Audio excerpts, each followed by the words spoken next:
Okay, well that's smart, but not something I predicted. The receiver turns off and the transmitter's not there. So, all right.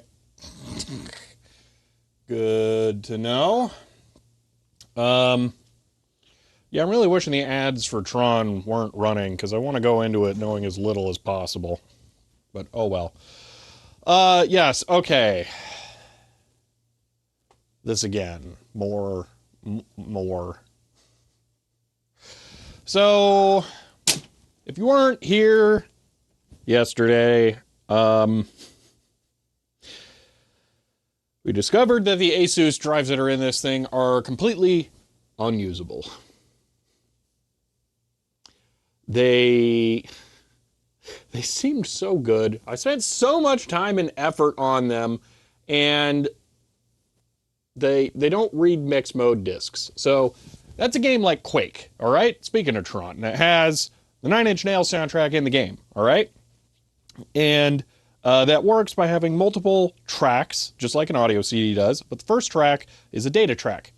For some reason, just putting one of those discs into these drives causes the drive itself to crash. So, yay.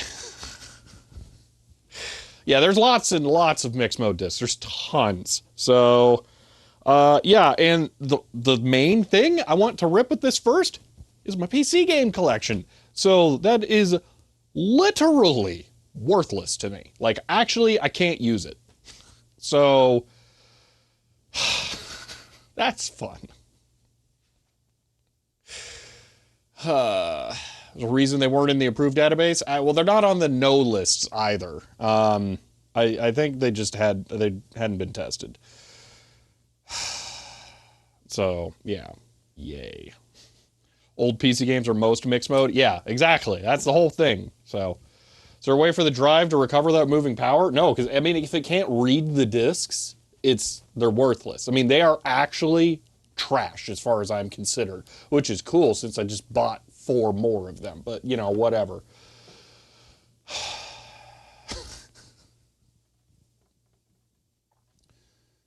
So this morning I bought 3 of the Blu-ray drives. So those are on the way now.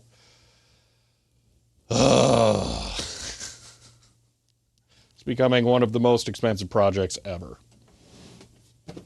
So yes, I have 3 of the BWHD16 ST or whatever drives they are on the way now.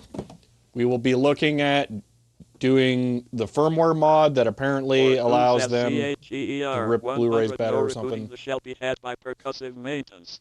End of line. Chloe, thank you for the 100 bits. Yeah. Amazon slightly scammed me on them because it said the seller only had 3 available. And I was going to order 4 so that I could set one aside as a spare and to look at going, man, you know, it'd be cool if I could put a custom tray in there to put in the Robo Racer and then never get around to it. Yeah. Did you not see the recommendation in TT General? It's probably for that LG drive or whatever. That's basically a rebadge of my Asus drives or something. It kind of doesn't matter. Here's the thing: if I'm buying other drives, they just have to be on the list.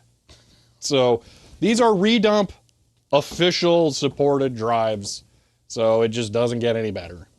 So let's put the video out. Yeah, really, really, really, really sucks. So. Yeah. All right. That's not what we're dwelling on today. We are realistically not even going to put a disc in a drive. We're going to put a disc on a tray. But here's what I want to do today.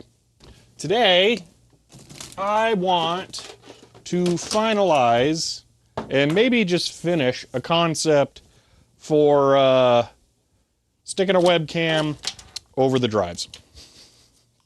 For taking a picture of the disc. So I want that in a more official capacity. So figures we're trying the $15 option for the $150 option. Yeah, I can double check new drives act as I should. I mean, yeah, that's a pretty good second channel video concept kind of thing. What was it? TT Live, he said? TT General. There was a lot of, been a lot of dumb comments related to the video, or maybe people just didn't see stuff. Okay, the LG supposedly read mix mode, unlike the Asus drives that don't do funky stuff with the tray. 15 on eBay. Yeah, not sure if they read pregap audio CD. See, that's the problem. If it's not on, I mean, I'm not even sure actually that the Blu-ray drives are going to be able to read pregaps. So that's cool. They're just on the wiki, and I don't actually know that they're going to be capable of doing that, because I don't know that the wikis or the people who are setting up redump or whatever are testing for that specifically. I would assume they are, but I don't actually know. One of the firmware mod available for the drive, by the way, allows it to read farther into the lead out, which I'm not exactly sure why, but I don't know, whatever. All right. When do we get a karaoke stream? Never, because that is not why I am looking at those. It is because it reads sub-channel data. That's the reason.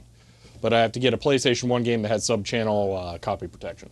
So, we got a choice between 2 maybes. Have you ordered beer drives already? Yeah, well, I wouldn't say it's a maybe on the Asus drives, because even if, like, let's say, worst case, neither drive can read pregaps. The Asus drives are still preferable because they're officially accepted by redump.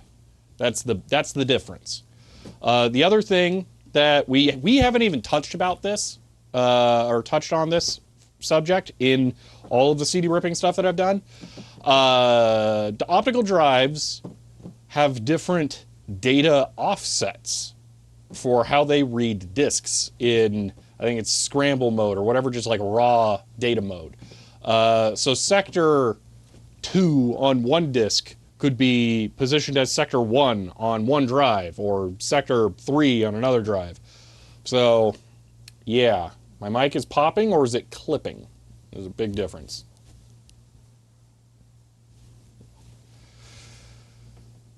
Overburning allows you to read, burn farther, and it'll bleed out for more capacity. Always iffy for compatibility. Well, that's different from what they're talking about, though. They aren't talking about, like, actual data in the lead out. They're talking about extra stuff. Like, is in the same way that I demonstrated reading the hidden track in the pre-gap for track 1, they're talking about reading extra data on the output. So, okay. Basically, you long for the relative simplicity of floppy disks here. Yeah, no kidding. Floppy disks are actually genuinely very simple. So, ugh. All right.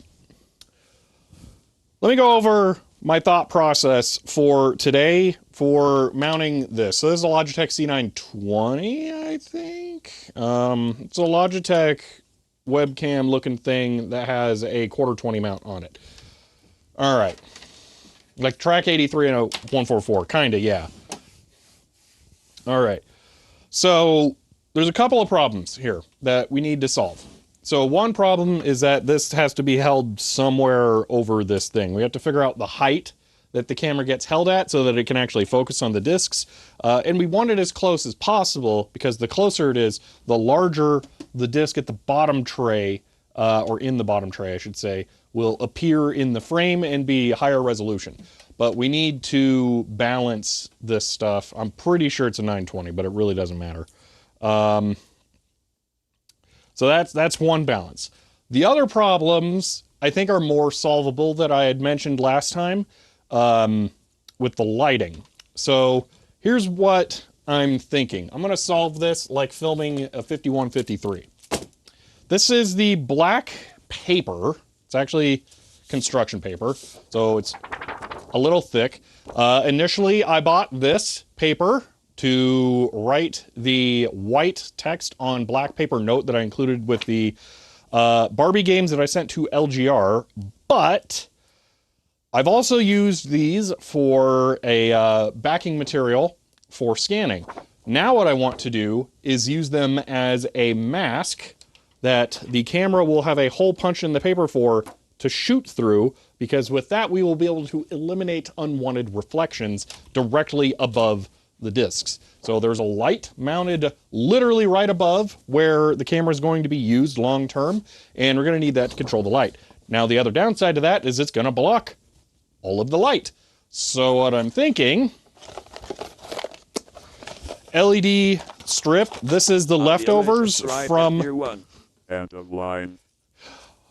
Ovaway, thank you for the tier 1 sub and for the first time.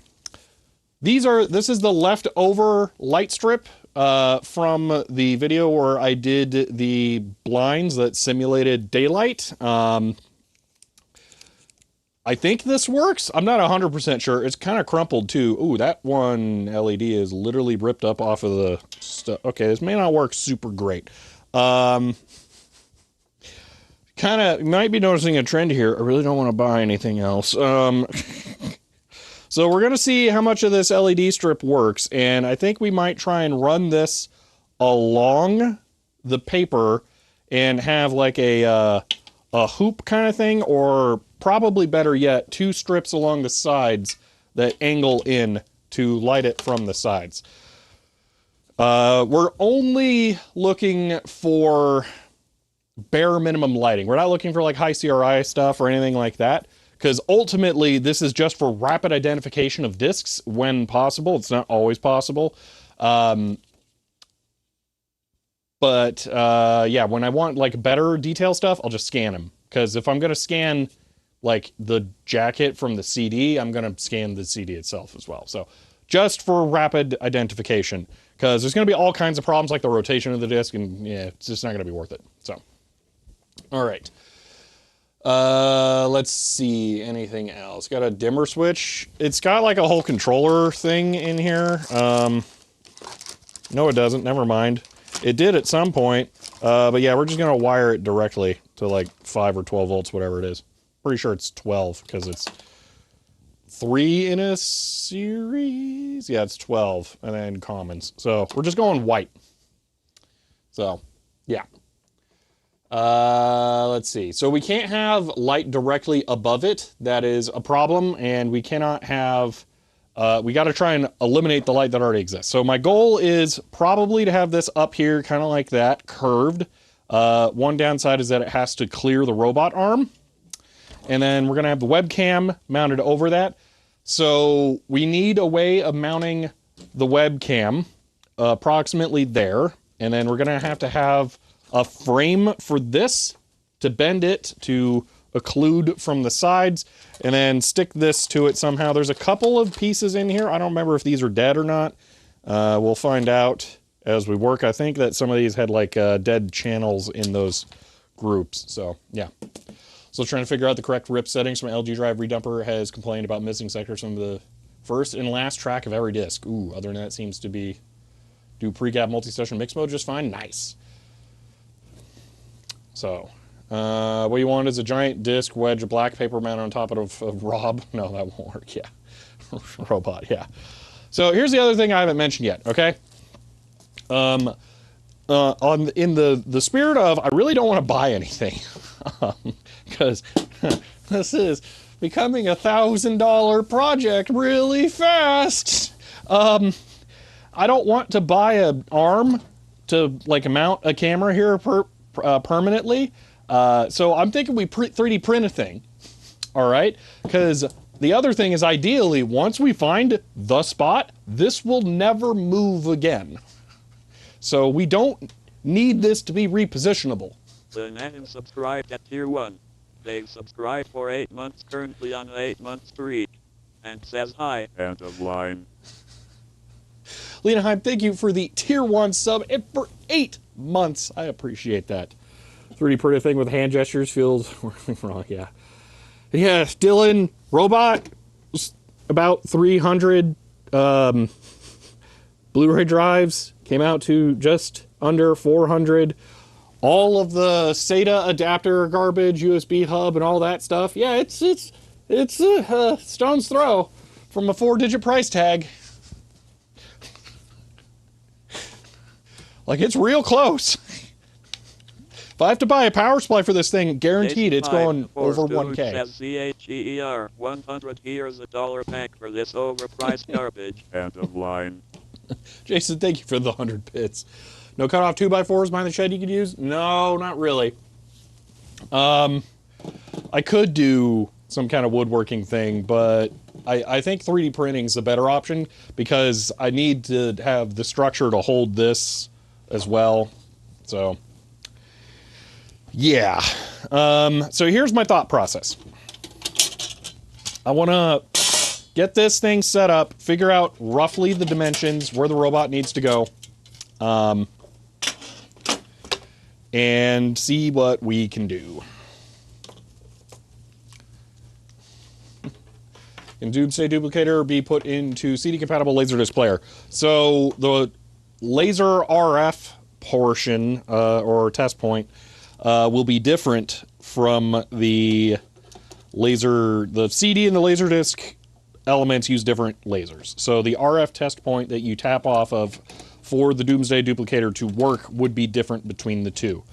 So not and have a one and done solution. You'd have to have 2 test points, 2 BNC jacks that you swap between. So there is that problem. The other problem is that there is nothing that can currently decode that kind of data from a CD. So, and the other... CHER 500. End of line. SW Texas, thank you for the 500 bits. I appreciate that. What point do you regret not just putting discs in drives by hand? That's not the part that's a problem. No matter what, all of this... Actually, the robot part has been kind of the easiest part of this. The drives themselves and how to connect them has been the difficult part. If I built a computer, I mean, I could have them all connected over SATA to a motherboard, but then I would need a whole computer dedicated to this, which I have done in the past, and I didn't really use it that much. And that's part of why I didn't want a Raspberry Pi in this, because it really makes it much more annoying and tedious to use, because you got to get data off or have a network share that you maintain, that you mount it to and have it actually work. And if you have network problems, which, you know, I never have network problems, you know, so that it's just, that's not worth it. So no matter what, I would need new drives because the Lite-Ons weren't acceptable, and I would need USB interfacing hardware. And that combination has been all of the pain. We honestly reverse engineered the kinematics part really quickly. That wasn't that difficult overall. So, yeah, I don't think it would have been, and that's, dude, I cannot believe how many people think it would be easier just to build one of these from scratch or replace the control board in here with one from a 3D printer. In the comments on the video, like, just come on. Literally, I don't think I've ever seen a single project where someone has built one of these from scratch. None. Floppies, yes. Because this doesn't exist for that. Well, that's not exactly true, but they're not as common. So, RPi, whatever, doesn't matter. I wasn't even saying that because, I mean, the RPi would just have to be USB anyway or get a SATA hat. But yeah, PC, it doesn't, yeah, anyway. Anyway, solves all your network problems. Introduces load more. Yeah. Yeah. Just dump to a USB stick. That is super not going to work. Yeah. Anyway. Hard part would be the disc clamp mech. Well, as far as recreating it all from scratch, yes, that would have been difficult because I hadn't seen this before. This is so brilliantly simple and it works so well. So, yeah, I would just replicate this now that I've seen that. But, yeah. They always hide it was months of work. Yeah, exactly. Yeah. So anyway, let's figure out where this needs to go approximately. We kind of did this already. CHER 100 have another 100 bits for the hype train. End of line. Ben, thank you for the 100 bits. CHER 500S-OMETHING about the hype train. End of line. Pat, thank you for the 500 bits. I appreciate that. Thank you. Yeah, you need to buy one first to be able to see that part, yeah. 360 SICHER 100 we're doing a hype train and I'm putting some to it before it hits. End of line. Go Gadget, thank you for the 100 bits. Alright, CHER 100T dot is a hype replacement bus service and it's stuck in traffic dot, so it's the end of line. Chloe, thank you for the 100 bits.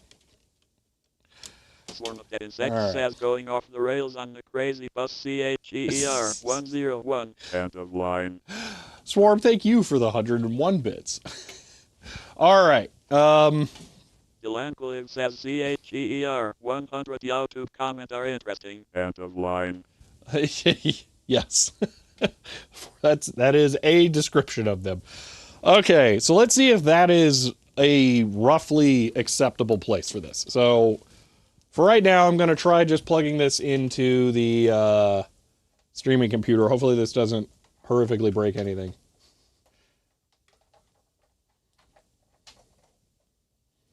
Okay. And then I got to plug this into power so I can eject the tray. 360 SICHER 100 going off the rails at the end of line. I guess that is kind of a trade reference too, isn't it? He says CHER 200 that voice reminds me of Dr. Spatzel from the Sound Blaster card. End of line. Oracoon says CHER 100 Ian of Forgotten Weapons was once asked, do you read the YouTube comment? Yes, that is why I have a therapist. End of line. Yeah. Ultimate is gifting 5 tier 1 subs. Holy moly! Community, they've gifted a total of 161 in the channel. End of line. Ultimate gifted a tier 1 sub to Invisible. End of line. So the arm won't move until the computer connects to it. So that's fine. Ultimate gifted a tier 1 sub to the Dragon. End of line. Ultimate gifted a tier 1 S sub to GOGLU. Ben, you brought this on yourself. Ultimate gifted a tier 1 S sub to HOPTEVIL 44. End of line. GOGOGADGET 360 C there. Yeah. 100. I know there is a way to do a cylinder voice, but I forget what it is at the end of line. Thought I had it pronounced Cylon correctly. That's weird. Maybe it's because of the capitalization. I don't know. Anyway, okay, hold on. There's a lot there all at once. Go Gadget, thank you for the 100 bits. Pat, thank you for the 200 bits. Chloe, thank you for the 100 bits. Ben, thank you for the 5 gifted subs. Go Gadget, thank you for the 100 bits. And Schmide, thank you for the 100 bits. 100. It will do the right voice by your command. Chloe, thank you for the 100 bits as well. Okay. Let's see if I can pop the webcam onto here. Aleratec says CHEER 100 will all passengers hold tight, as this train has no brakes and it is about to drive right off the end of line. Well, I'm going to set it to 720p because that, yeah, that's better. Okay. GOGOGADGET 360 SIZCHEER 100. Like this. By your command.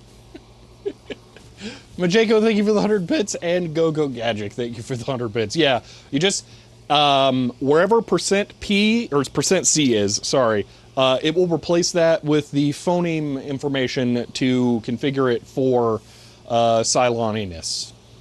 So yeah. Okay. This does not do a tremendous job of moving laterally here. So this is a little difficult to align. That's why last time I kind of had to go at an angle, but I don't want to do that this time. So the arm is going to be able to block the image, but that's not as much of a concern because when I take a photo, I'll just have this move the arm out of the way, take the photo, and then put it wherever I want it to be. So, yeah, I'm not as concerned about that. Now we need a chart-controlled Larson scanner in the background by your command. Chloe, thank you for the 100 bits. I was contemplating just putting this on one of my mic arm things, but I knew it would be too wobbly. It's part of why I want to 3D print a solution. I want it fixed in one spot forever, I think. I feel like that would just be the smart way to handle this. And if I use a USB 2.0 webcam like this, which I'm just strongly considering making it this one indefinitely, I think I might put a hub inside of this. It's a USB 2.0 hub because there's the USB serial adapter that's on there anyway. And that's apparently not utilizing the USB 3.0 lanes. So I might as well hub the serial adapter and the webcam all in one. So, yeah. Now, there are no lights. Well, that's not true. There is a light directly above this. I just never turn it on. There we go. So if I do that, you can see the reflection of the light. It's also really weird having the robot be able to move and having the CD stay perfectly in place, but that's exactly what I want. So what I would do, we can simulate this really quick by just putting it behind the webcam. Yeah, see, that's what I'm thinking. But in reality, it would be closer to the front, kind of like that. So, I'm gonna turn this light off now. We can just simulate that with a flashlight later. Try with a silver CD, see what it looks like. So you mean just flip this over? Hello. Such frame rate, much bandwidth. See, there you go. Now it's flat. See me, see the roof, and then boop, flat. Party by your command. Fontres, thank you for the 100 bits. So that's what we're looking to do. So it really doesn't look too much more difficult than just put it directly over the CD hub. So height-wise, that seems like almost too good. Oh, you know what? I can do this. It didn't even occur to me. That is basically it right there. Whoop, that's a little much. Too loose. Okay. There we go. So that's really close. It's slightly rotated, which I will prefer not to do in the long run, but that kind of works. So, made CD some interesting shapes that were not round. Yeah. We can just get a hub with a controller that does 5 ports. I need it to also have a detachable USB-C cable. So the ugly daisy chaining, it's not, it's the 2.0 ports that would get daisy chained, which apparently don't matter. So I don't think it's a problem. And I mean, a webcam is a slightly power necessary device, but I don't know how bad it'll actually be. So, let's see. How is the focus on the bottom tray? Yeah, that's coming up next. So this is going to autofocus. So hopefully not a problem, but almost certainly a problem. So there's that. Oh, that's the dynamic exposure is going to be cool. Let's use the 2.0 pins of SATA adapter and use those to connect to the webcam. That sounds horrifying. Is the goal to automatically take pictures of this as part of the rip work? Yes, that is the goal. So yeah, that's what we're looking at down there, which looks fine. So now I think I can manually set a focal point if I use like the UVC controls. However you do that through command line. So I don't know if I want that. Need a camera on the bottom, take photo of the backside for mastering codes. Yeah, that's not happening. Again, this is for quick reference only. For actual documentation, I would use a scanner. So this would be good. Like, let's say somehow I have like a stack of jewel cases and I'm opening them up, putting them in one disc at a time. Maybe I screw something up and I like thought I put a disc in there or something and then it's not there.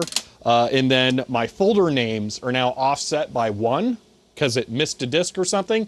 This is for post like confirmation of exactly what stuff is. Good for thumbnails? Yeah, for quick and dirty. Because CDs, there isn't really like a flux view kind of thing we can do. I already generate flux views for floppies that rip with this software. So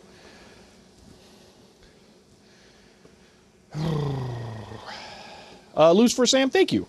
If you didn't read the top pinned comment, it turns out these drives are still evil and they can't rip mixed mode discs. So I still have to replace them.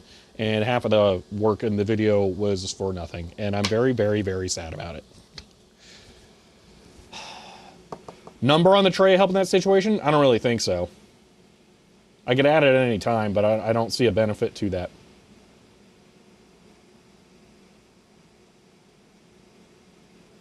Because which tray it was in will be logged because I logged the commands that state which drive it was ripped from. So, yeah. I don't think there would be any benefit to putting that in the image data. It would literally cost me nothing to, since I could just stick a piece of tape on there with that in it, but I don't think there would ever be a time that I would utilize it. Okay, so as I'm seeing this, I'm not seeing any problems. We got good clearance for the top drive. I can try going lower and see how close to the robot we can get. Although, frankly, if I go any lower, I think we're not going to be able to put lights on here. And now that I'm thinking about it, lights might just be a challenge no matter what. Because of the tower and... Yeah, this is going to be difficult.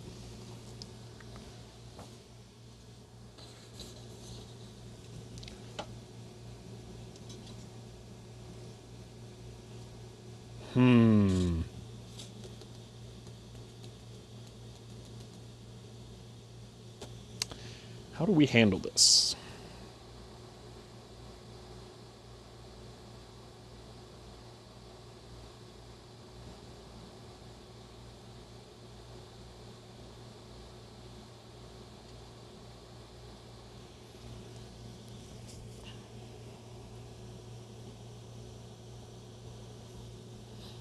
Kind of had it in my head that it would have to be higher up.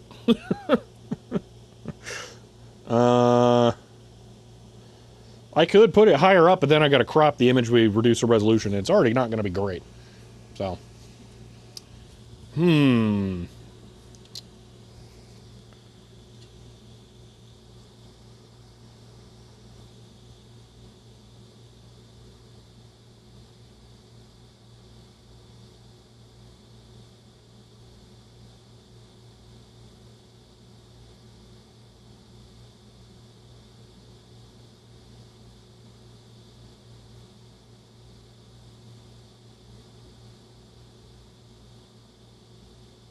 you know, there is still the other option that I hadn't gone back to. I've been trying to think about how I can mount the camera to this, and I know I said 3D printed stuff, but that was not a fully formed idea because there are no like good surfaces on here, and I don't particularly want to drill holes in it to add screw mount points. But there are screws on this tower. And it really is super duper close to the tower. I'm kind of leaning towards having it be on the tower, maybe on the back. If it's on the back of this robot tower, all right, it balances out the weight from the arm, which is not really accounted for. It actually kind of leans forward a little bit. So having it on the backside would only be beneficial. There are lots of screws mounting these plates to the sides of the tower. So I could back one of those out and use that to mount the camera.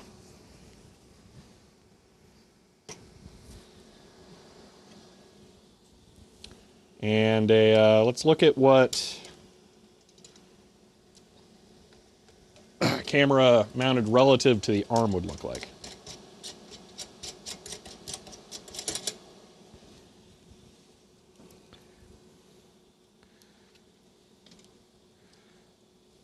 My gosh, I can almost just do that. Not quite. If I could turn a little more.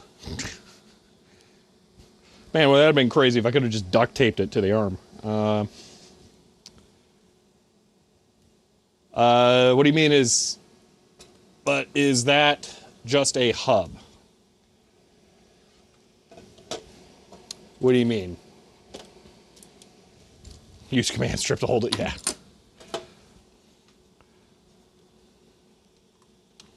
So let's say it just mounts at a 90 coming off of it. It barely needs to be higher, just like really not a lot at all.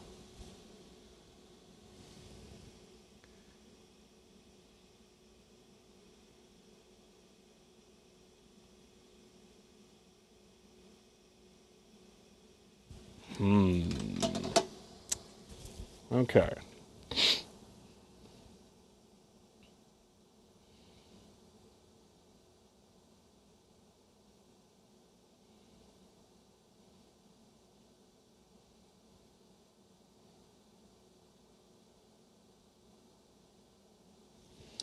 Does the top of the tower not move? No, it does. But what I'm saying is, so you can see on this camera angle, I mean, I could also just push this button and you can see like, hey, look, it's a way better camera. All right. Hold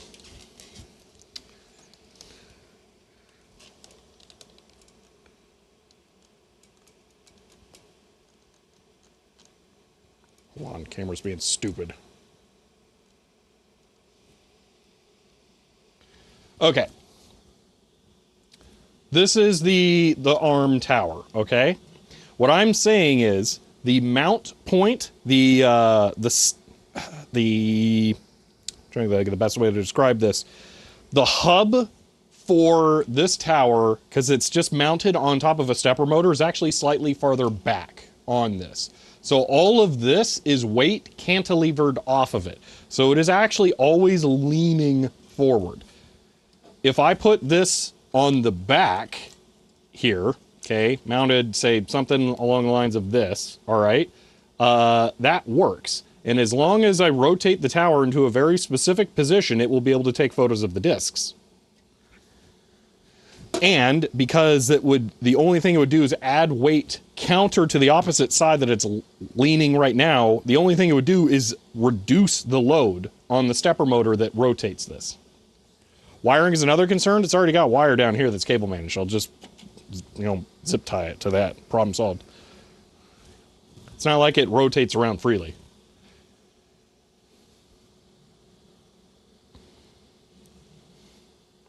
The other benefit to this that I'm thinking, because I was saying that it mounts, the camera can mount so relatively low that it's kind of in danger of hitting the arm. Like... So here's full frame of top CD. Look how close it is to the camera. So the reason I'm thinking about going this route is because that would let me mount the light shield up above this instead. And then we just have the camera under the light shield. I mean, we can do that up here anyway, but then it has to be even higher up, I think. Because if the camera is fixed, I mean, I guess it's always going to clear the arm.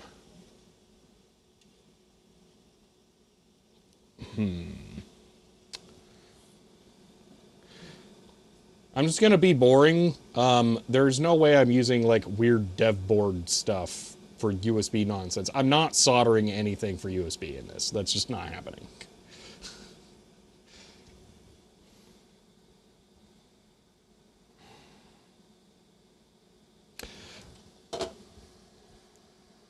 Okay. So here's our two options. Option one.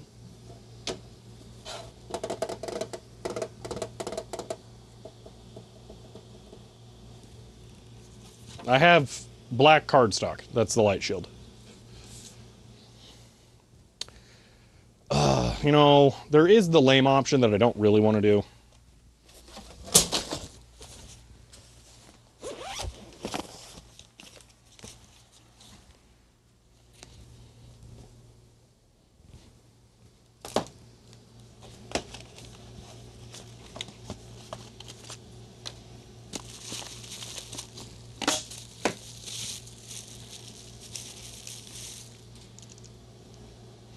Brand new, unused mounting arm.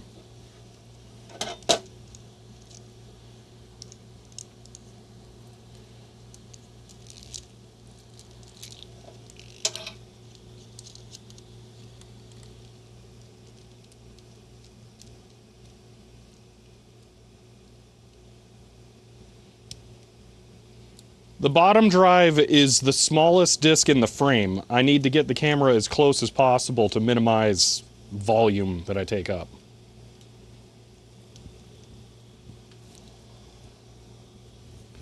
It's like there's a wire mount the camera to the side of the arm that you can move it down to always... Oh my gosh, you want me to mount the camera to this?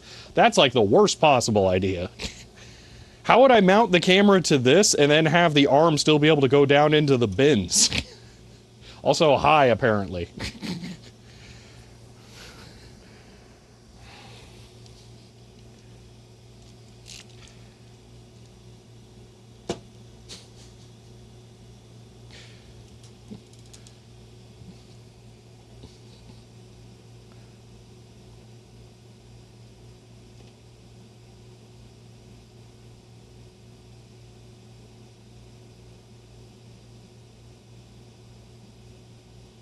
Well, Dr. Cal, I was initially going to do that, but right now I'm thinking, I don't remember these arms being that expensive. All right, if this arm is less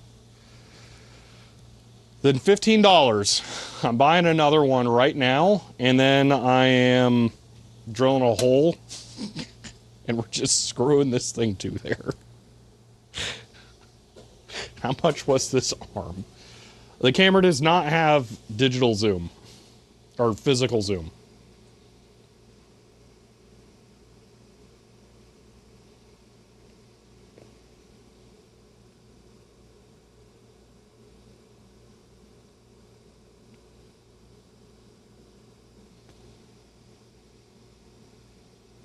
This arm is $20.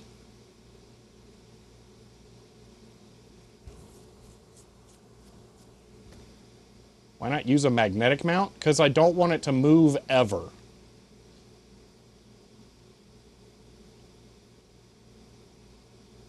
A magnet's a terrible idea.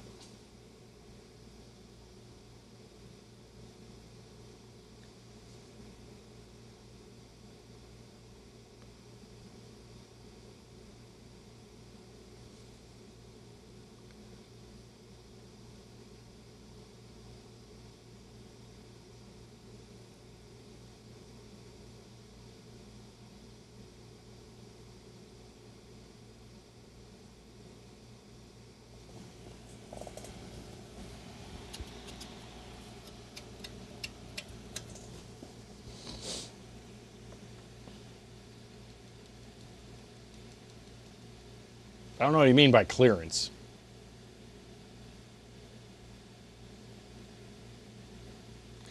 Oh, Lanesy has a really good point. Okay, it shouldn't be moved to the tower. That's going to screw with the autofocus so much. I mean, it's already going to get pretty screwed with the camera or the arm moving stuff in and out, but it doesn't need to get screwed with too much by having it whip all around. That, I feel like, would be a bad idea.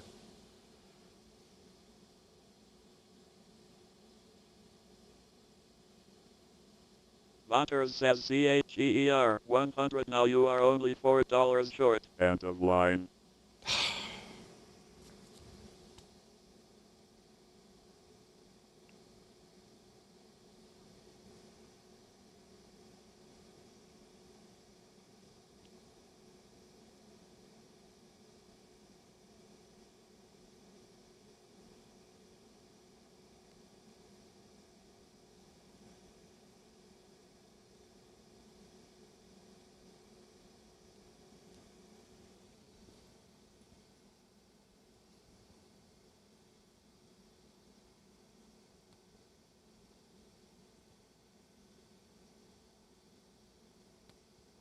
Fine.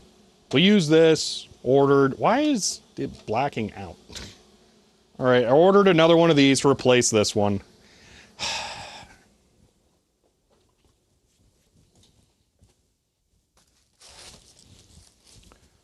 I have a maybe pending project that will potentially happen. I don't know. And I'm trying to be ultra super prepared for it. And this is a project you guys don't know about that's coming up. So this is a laser. I think I have to click a button. Do I hold it? I forget how this works. There we go.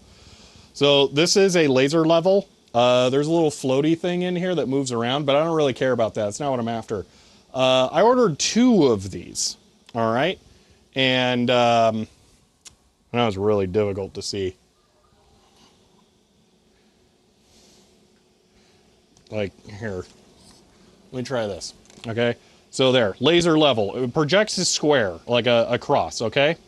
I ordered 2 of these so that we can project a square onto a surface with 4 corners to mount a camera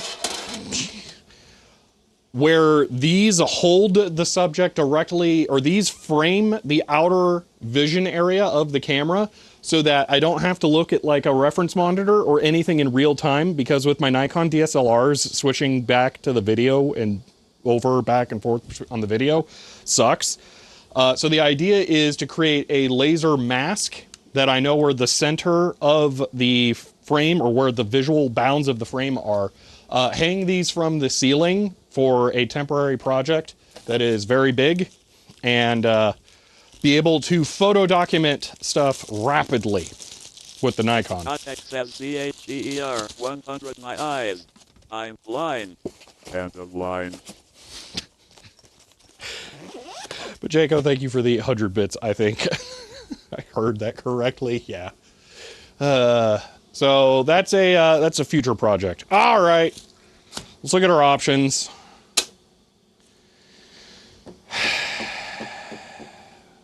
Trying to look at how this metal thing comes off, because it doesn't seem particularly easy.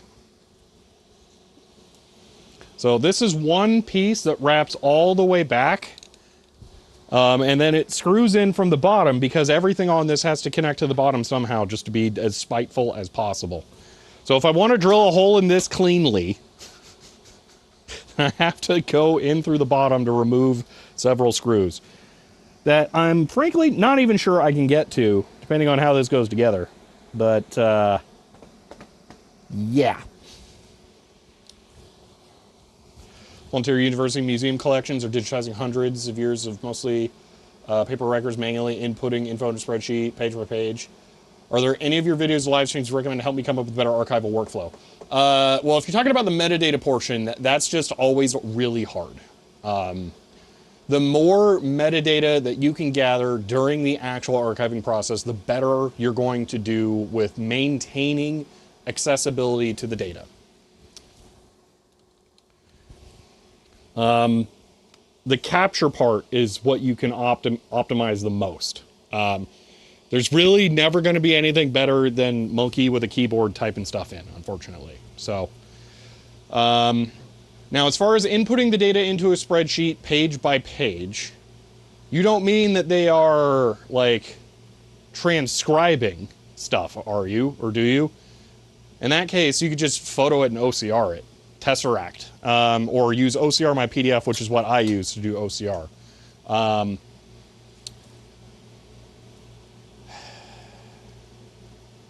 But yeah, I would get a camera, mount it on an arm overhead, OCR the document if that's the kind of thing you're trying to do, and then, yeah, I think that's probably it. I have no idea why the camera is flickering.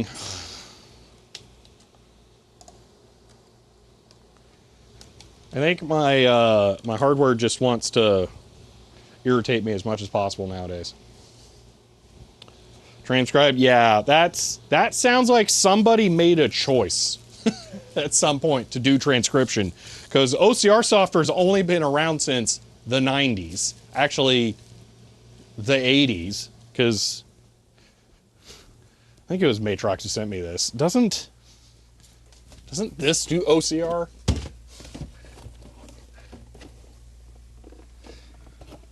Yeah.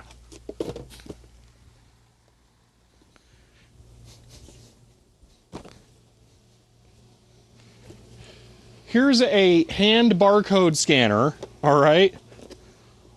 Optical character recognition, compatible with IBM PC. Like, it literally, the first PC could do it. So yeah, look up OCR my PDF. That's probably the easiest way to use Tesseract. Okay, 1991, but still, OCR goes way far back.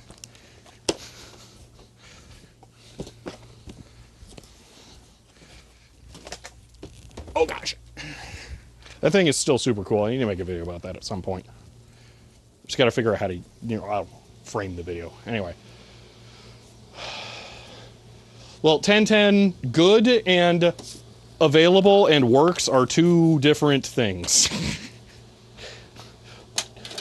Don't let perfect be the enemy of acceptable.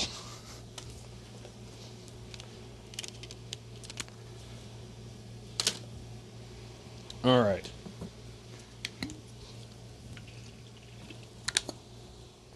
Yeah, I would recommend looking into OCR.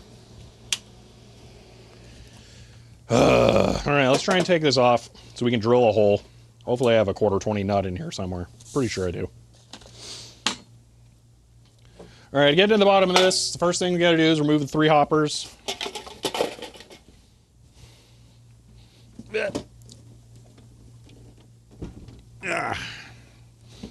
Now we got to take off a billion tiny screws.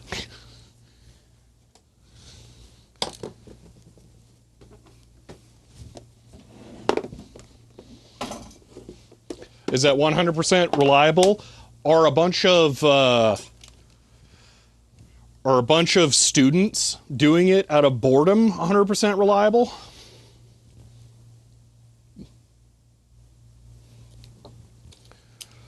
Might the students actually be better at catching mistakes if they haven't been staring at a page typing for the last 6 hours? You gotta weigh your pros and cons. It's not all cut and dry. So, can't use very strong magnet. Okay, let me explain the magnet problem.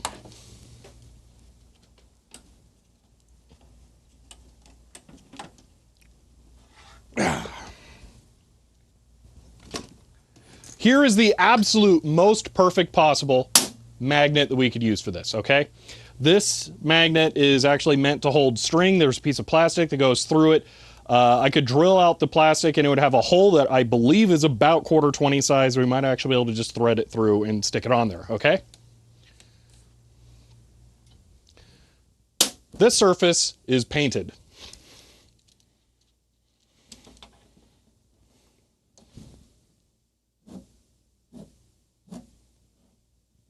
It slides and moves around extremely easily. The whole point of me mounting the camera to this is to hard mount it, so it is always in the exact same position. If I wasn't hard mounting it, I would just get a webcam arm, mount it to the desk beside it, and flip the screws all over it. No, and then just hang the camera over it. Hard mounting it is the reason double-sided tape. No. So because we're hard mounting it, that's the whole goal. It's to keep it from being possible to move. Now this magic arm, not my favorite solution, but it'll at least be adaptable to new cameras in the future, which is a benefit. But it has locking teeth that will hold the item roughly in place. The ball ends are not going to be perfectly firm, but they kind of work by pushing a piece of hard metal into a piece of slightly softer metal, so it'll kind of hold it in place. So, what about 2 magnets?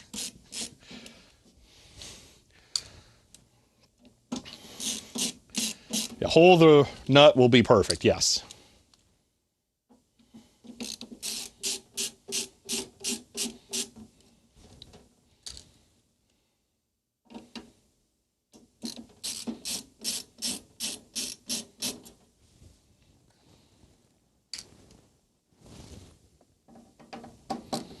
I have the Sonic Frontiers DLC music stuck in my head.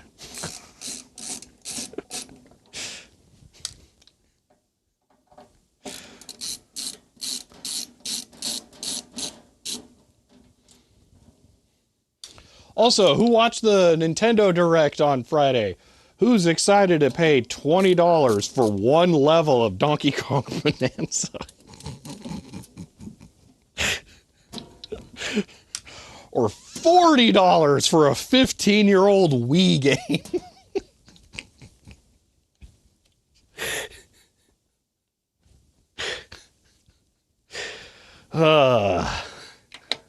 Oh, that's good to know. That completely came loose. We'll just pretend we didn't see that.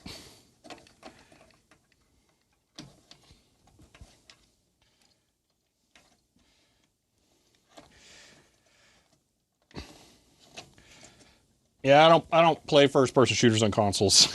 It's not that I'm an elitist. It's just that I have zero interest in having to stomach through using a stick to angle a camera around. So, Metroid Prime's not for me. The Virtual Boy stuff is so stupid. I'm not buying a piece of hardware that requires a software subscription. Once a phone emulator that, I can just drop like my Note 9 or something in there forever, supports it, then I'll probably buy one.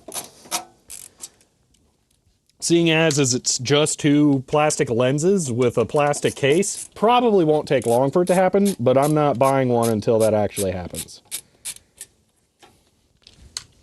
I mean, maybe it would be more appetizing if they made a Bluetooth Virtual Boy controller like they did with all of the other consoles.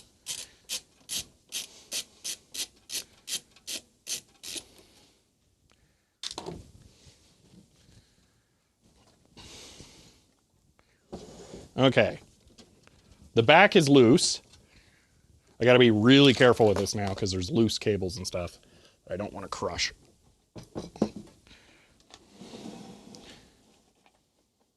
So, perfect. I do need to be careful about my USB-C panel cable. I think I will just remove that. There we go. Unplug that there so it can come out with the metal.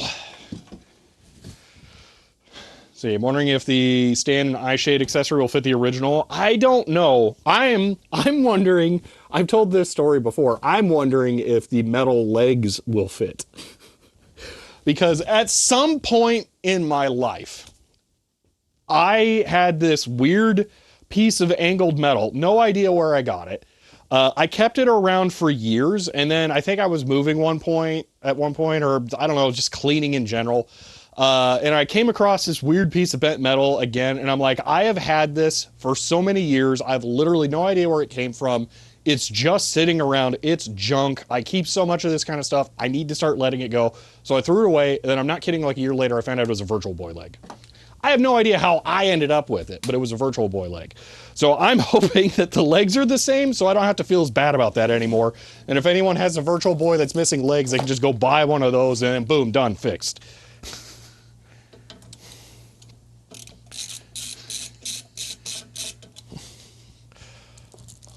Yeah, there is a good amount of space in the basement portion of the robot. All right, so there's 5 screws on each. What on earth is that?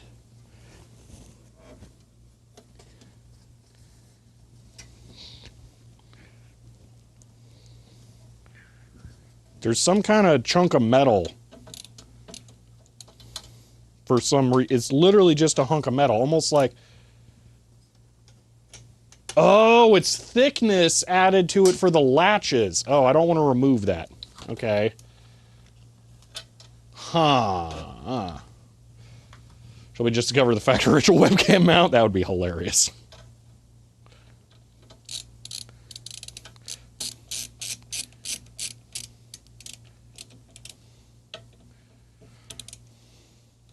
Designed to be head-mounted. Marketing stole it from R&D before it was finished to sell it. Okay, how am I going to remove this thing?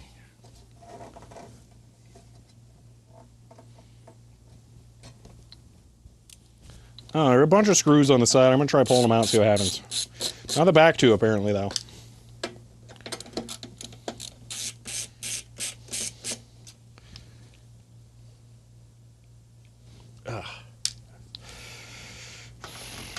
Okay, I'm going to guess a piece of plastic's about to fall out of this. You can't see. It's really difficult to says 3, angle. 2, 1 clock, CHEER. End of line. Thank you for the 100 bits. Okay, getting close. I just have to remove these 3 screws.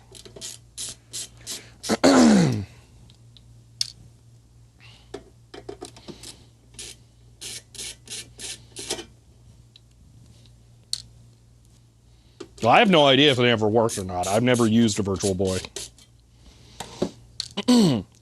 Yoink. There we go. Oh, yeah, the fan exists.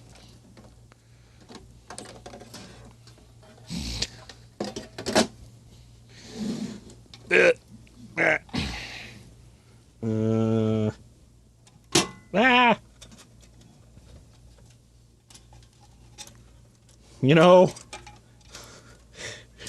should I just replace the fan with an Noctua right now? Because there's never going to be a better time than while I have it out.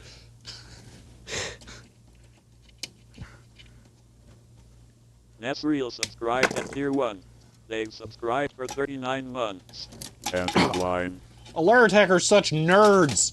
They zip-tied the connector together for the fan. Gosh, why?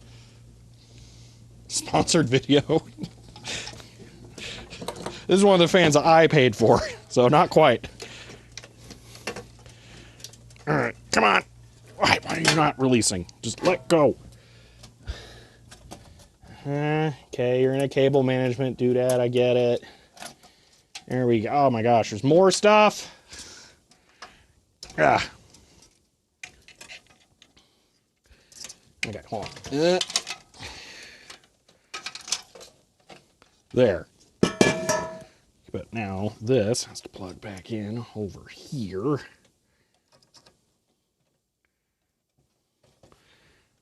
I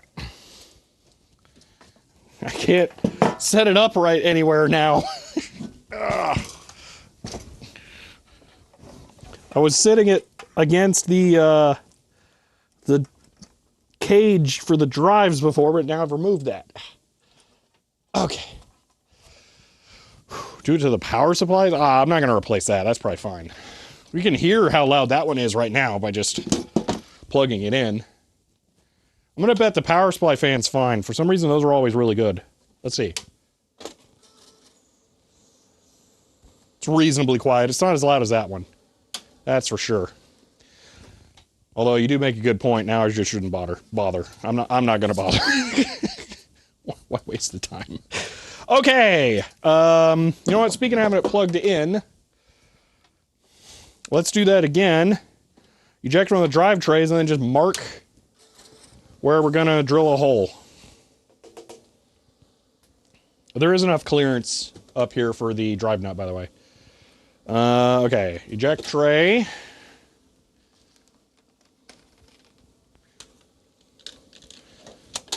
Disc for reference.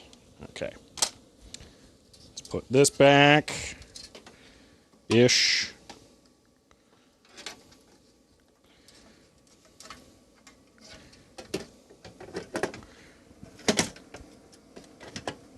Okay.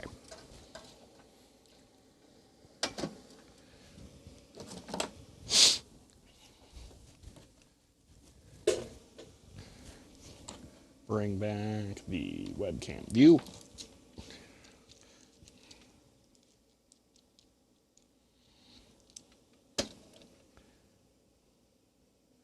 Okay, so that gets too tall. Is there any reason not to set it up so that can go straight forward? Is there... I think I should probably make it closer rather than farther. In case I end up swapping it out for a camera that doesn't have as wide of a lens. That seems... I feel like that gives me a lot of range of motion. Okay, hold on. You just... Ah, jeez. Okay. So roughly here and there. Okay.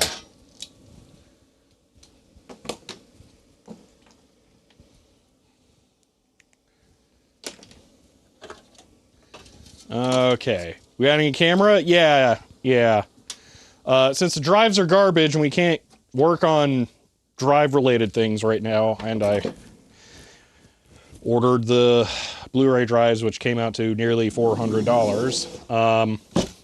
We're going to work on adding a camera for imaging the discs as they go in. Okay, I now need to find the ruler that I haven't been able to find in like 2 weeks. Because I want to measure it and mark it in exactly the middle. Maybe I just grab a piece of string and we fold it in half. And by a piece of string, I mean a wire, because who has string? I mean, honestly. I think it's too wide for calipers. Pretty sure it's way too wide for calipers. Yeah, I got no idea where the rulers are. And by rulers, I mean ruler, because I'm pretty sure I only have one here. Oh, could it be in my drawer of weird tools?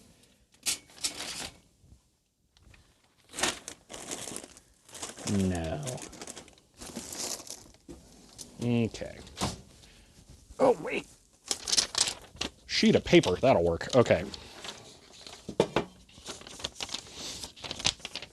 The swarm of dead insects says I am LRRR ruler of Omicron Persa HCHEER 101. End of line.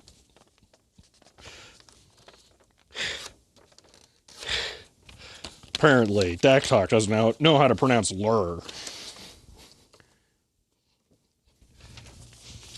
If you swap it out for a camera with a narrow field of view, you need to set it up to be farther away, not closer. That's what I was trying to say, to get it up higher. I don't know if the words came out of my mouth wrong, that's whatever. Don't listen to the words, listen to the intention.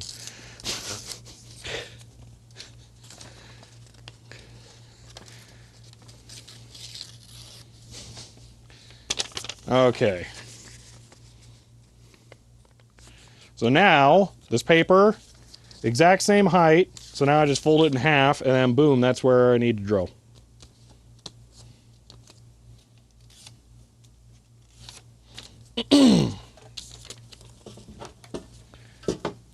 So,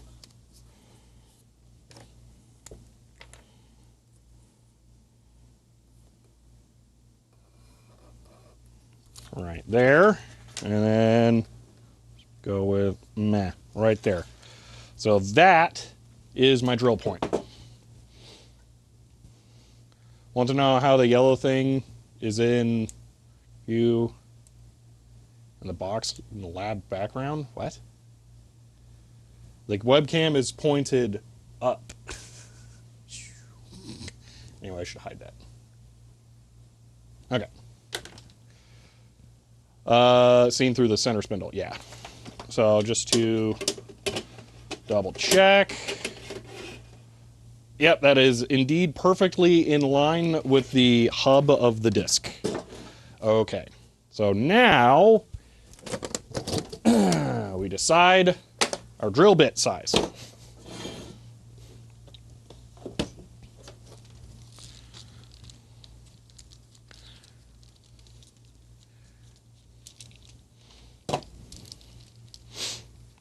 So I want the 1/4 to go through. I'm not looking for it to thread, although I should probably make sure that I have a nut or something that I can put on this. Let's see. I mean, I got all sorts of stupid camera stuff. Absolute worst case. And maybe just use this. A 1/4 to 3/8 adapter. I could just thread that in there. Psh, job done. So, what's that you say? We need a washer. Here's a random one. Says 122 inch pitch check alone. End of line. Chloe, thank you for the 100 bits.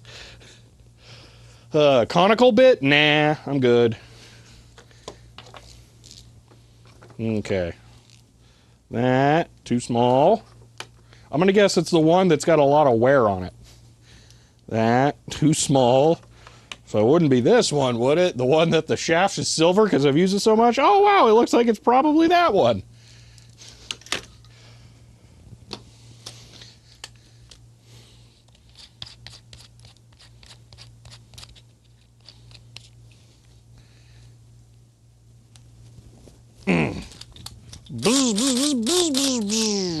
Okay. Actually, it just sounded like sparks from Spyro 3. Anyway.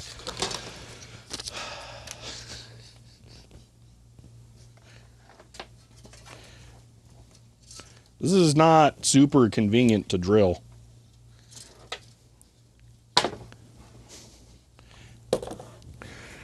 You know what? I was all smart like. I actually bought clamps. I've never used them. I should use them. You're thinking it sounded like sparks or the difficult to drill. I say a lot of things too fast.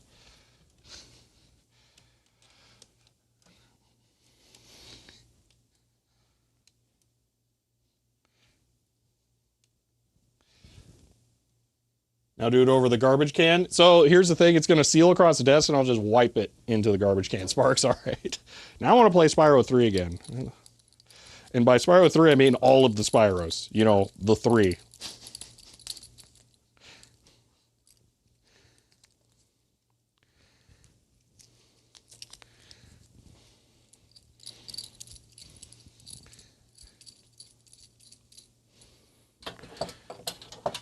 Yeah, poking a hole in it first would be a good idea. I don't know that I have anything I can do that with, though.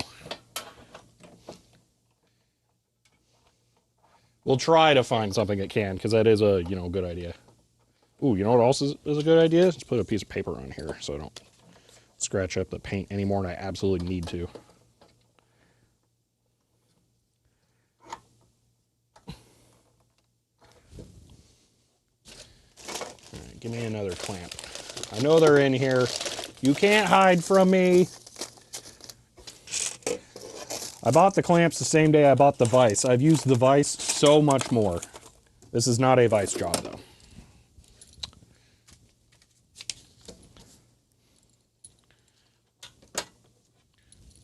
A nail, that would also require a hammer, which I may have here now. I'm not sure. I think I brought a bag of tools.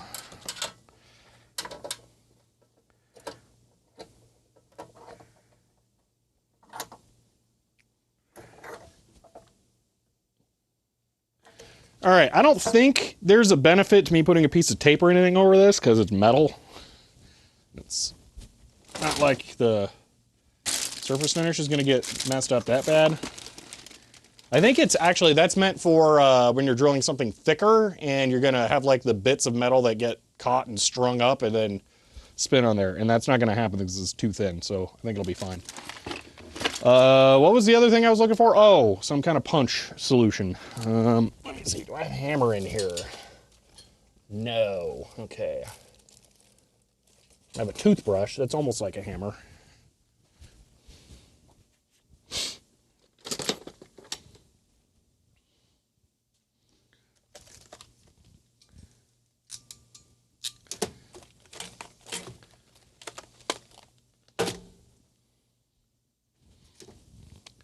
Hey, what's that over there?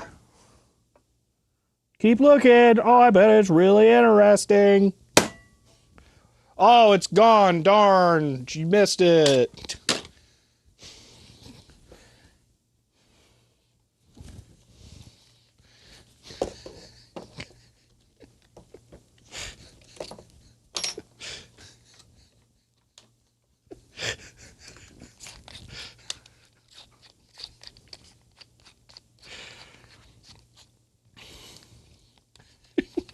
Laura Coon says CHEER 100 lens plot disapproves. End of line. The way it's pronounced, that disapproves.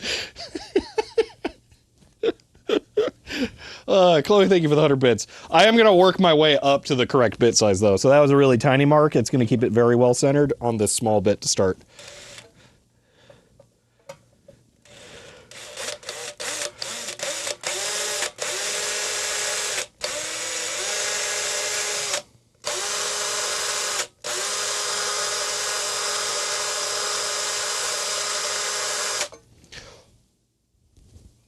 Let's not blow all of that straight into the robot.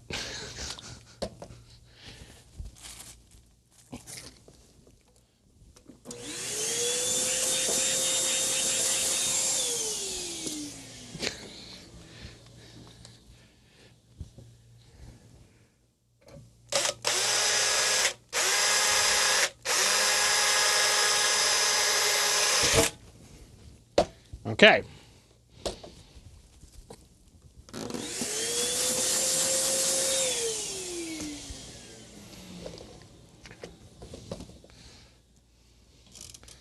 I gotta say here, let me rotate that around. Cables are all wrapped up. Couldn't have got much more perfect on that mark center.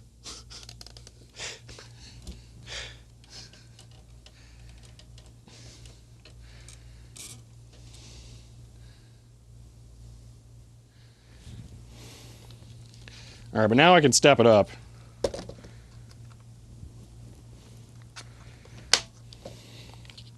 Just gonna go every other bit size.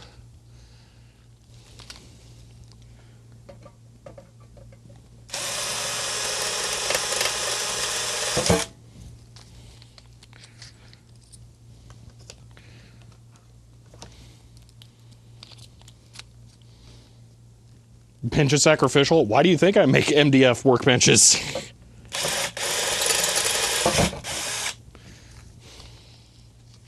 There's a hole right there.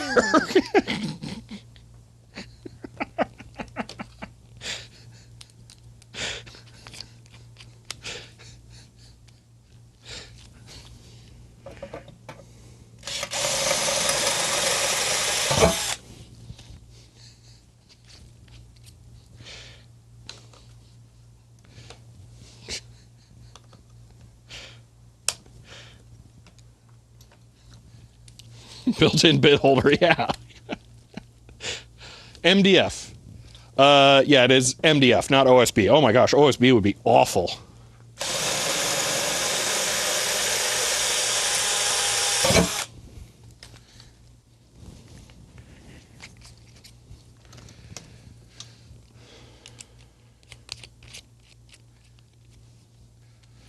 OSB is the like chips of wood that are compressed and glued together. This is basically sawdust that's glued together. Here. This is MDF. There's just scratches in the surface. You can look up OSB and MDF. They're very, very different. Like literally the opposites from each other.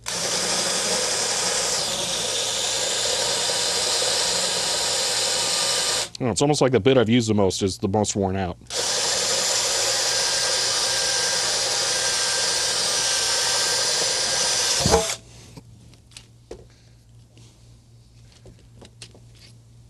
This seems marginally safer. Nah, this is fine. This is actually genuinely fine.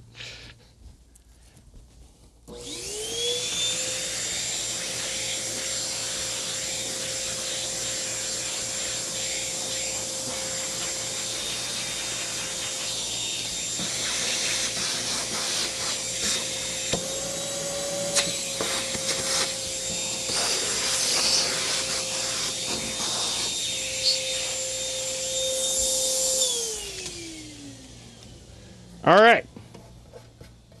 There we go. And it's going to thread just a little bit, but that should be perfect. And then I can put the nut on the inside.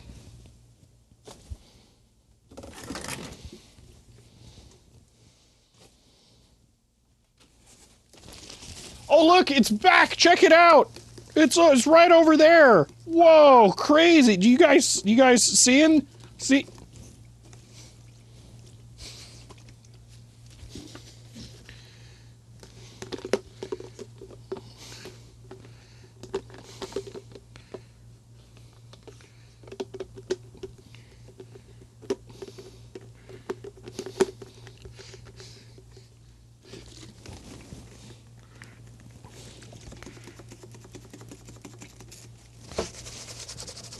Are you guys seeing this?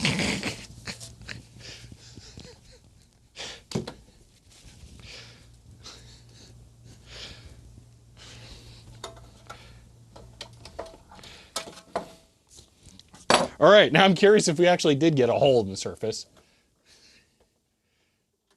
Is it safe for the SD vacuum to be shipping out metal bits? Yeah, it's probably not the best idea. Oh, I barely nicked it. Nah, it's fine. Yeah, it's probably not the best idea, but I really need to clean the filter out at some point soon anyway.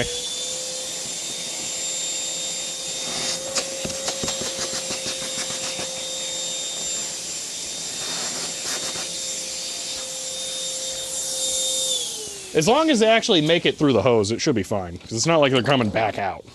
All right. Actually, it looks really good. Okay.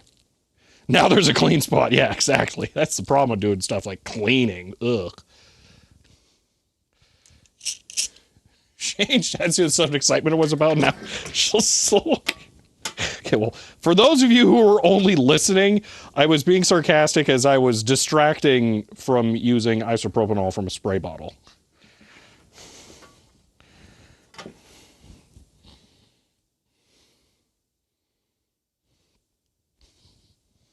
A spray with a crinkle finish? Yeah, I wish. I do need to get some of that.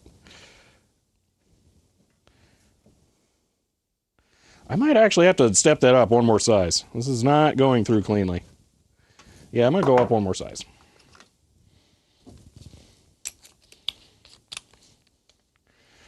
One moment. I'll be right back. I'm just going to do this over the trash can.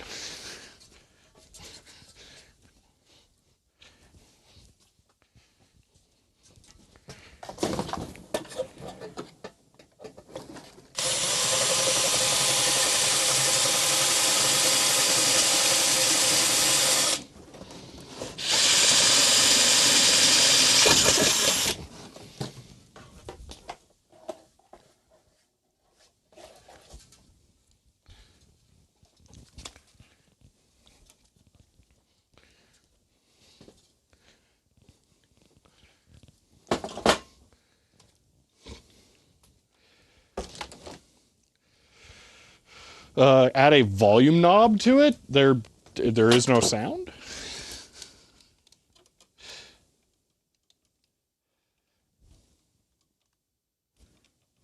Okay, now. Oh yeah, it was super not going through if it's barely threading through before. Now, jeez. Okay. There's that, and then.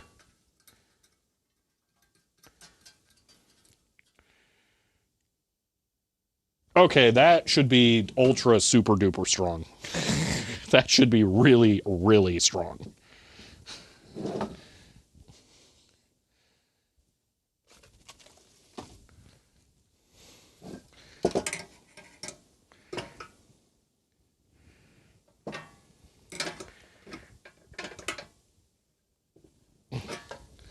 Okay.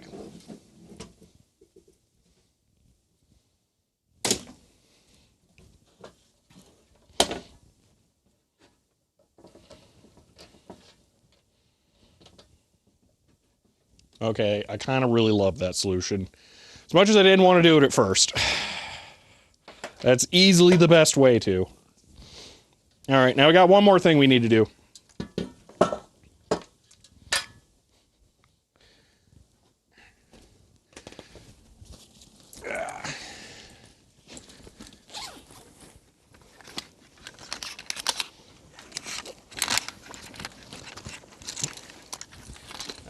Where is it? There it is.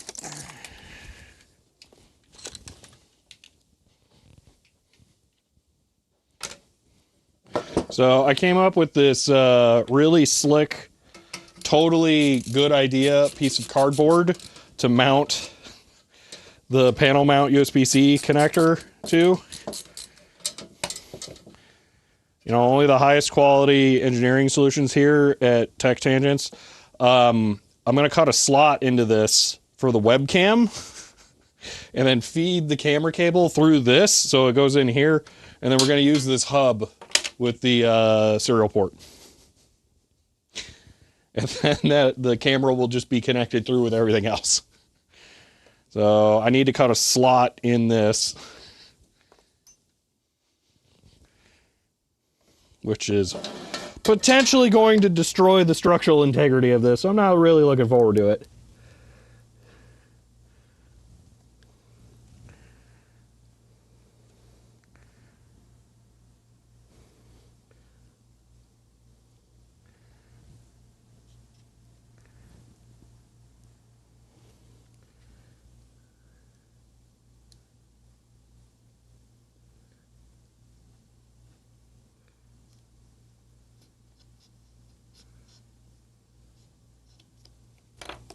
Okay. Unplug the... Actually, let me... Apple II slot, yeah. Just remove the webcam source. I don't wig out OBS when I unplug it.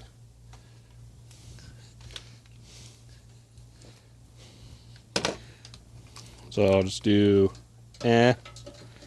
Beautiful. Now I slip the webcam there. And...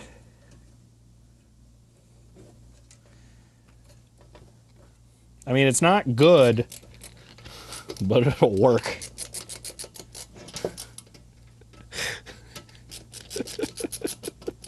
It's so awful. I kind of love it.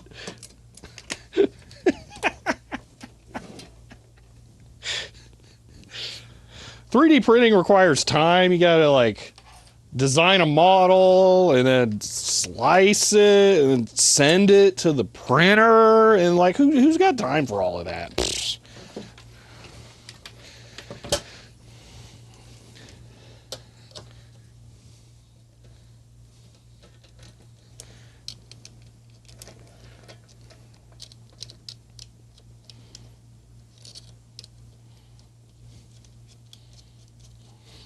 Design a rectangle. Well, I'm not going to design it and not put the holes in it to begin with. I'm not a monster.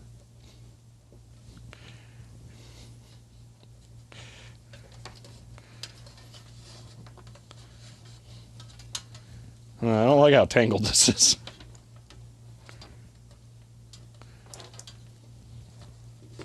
There we go. Okay, then I'm going to grab some cable management straps.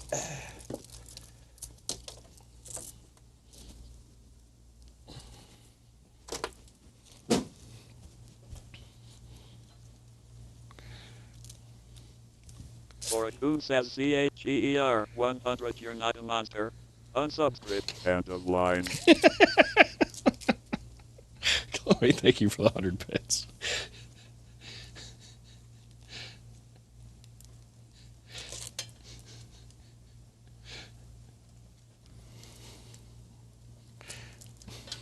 There we go.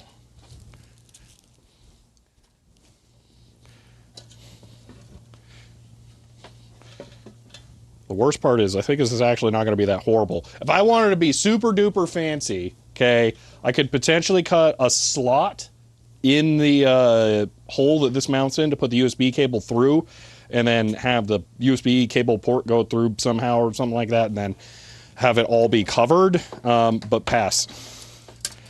All right. Now I got to run all of these into the thing and then remount it. You know what? Let me just put the camera flat on here. That way it's not super risky.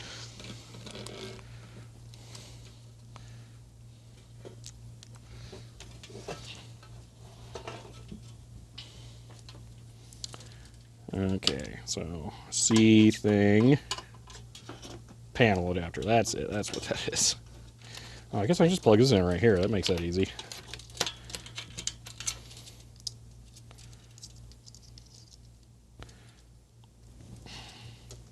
Then the next time I dismantle this, for whatever reason, it won't be as difficult to remove.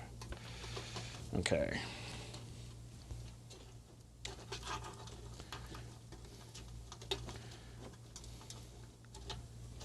Since you guys never got to see it, here's the current SATA adapter setup. So this is the mix. This is one of the Hungry 5-volt ones, and then the data-only SATA ones. So it's got the USB cable, fit it, another dribble hold, splice back together. Yeah, I was thinking that as soon as I was saying cutting the slot and type stuff. Could totally do the cut cable solution. USB goes in, USB comes out. Yeah.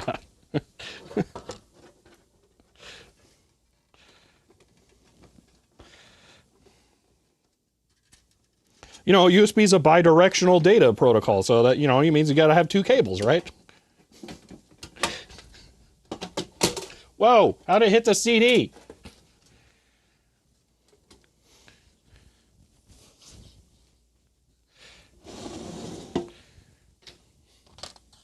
Speaking of which, let's just put that in the... Get that out of the danger zone.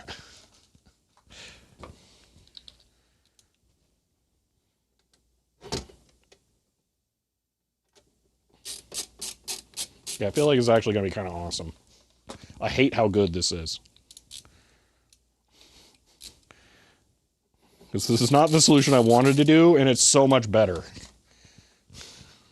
All it cost was $20.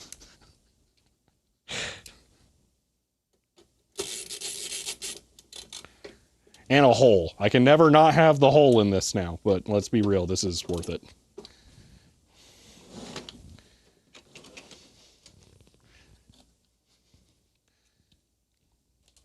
All right.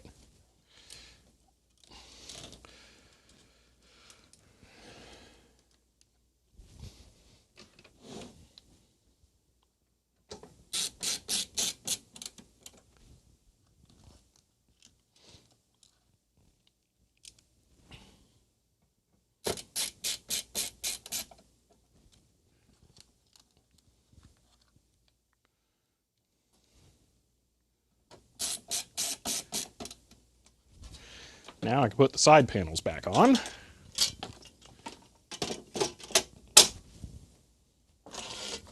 Which you couldn't really see it in the video. Here is the felt strip that I added that makes these completely silent now. So much better. The only thing that rattles is the actual the things, the handles, because they're loose inside of it, and there's a limit to how much I'm willing to try to solve. This is now the most in danger thing when I work on this, because that cable is in the crush pinch zone. I'm going to just slide it over there, which will reduce that risk slightly, but it's still not going to be great.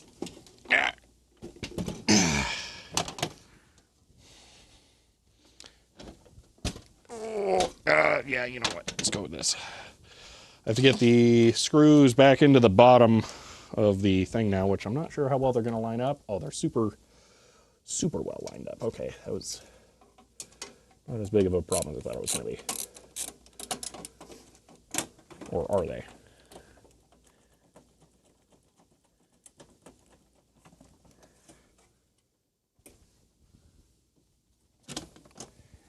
Can't tell.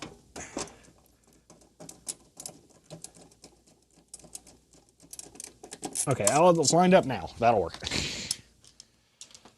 Blue tape over the whole cable length? I could. I think maybe I would prefer black vinyl tape. But having the loose cable, I feel like, is going to look better than having just tape.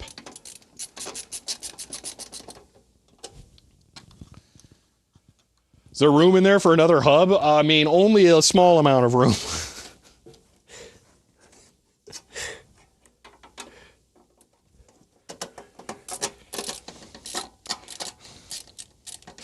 Yeah. You know, I was going to joke, there's enough room for a motherboard in like a 5090. This would be the ultimate sleeper PC build.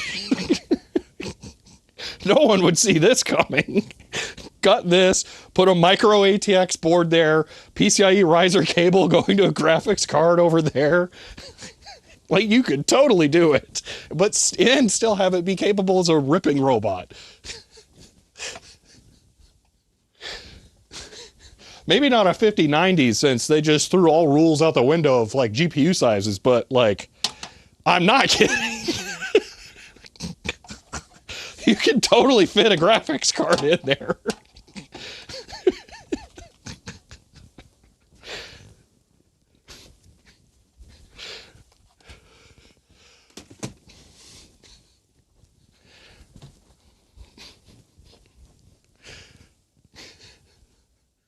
The ultimate disk duplicating all in one solution? Yeah.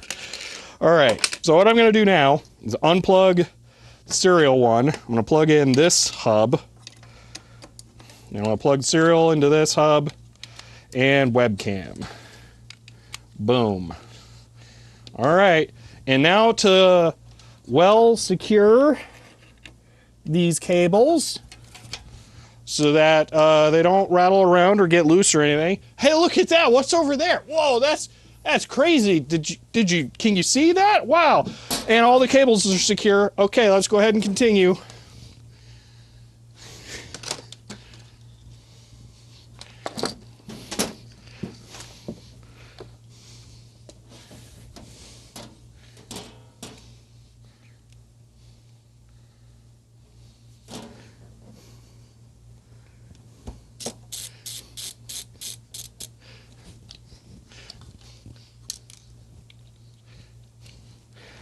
All right.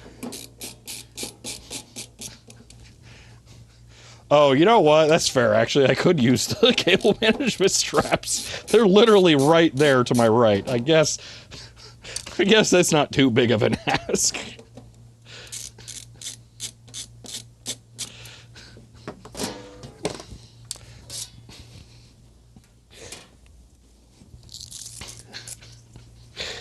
Let's see, where should this go? Maybe, actually, I really don't think there's much to do about this.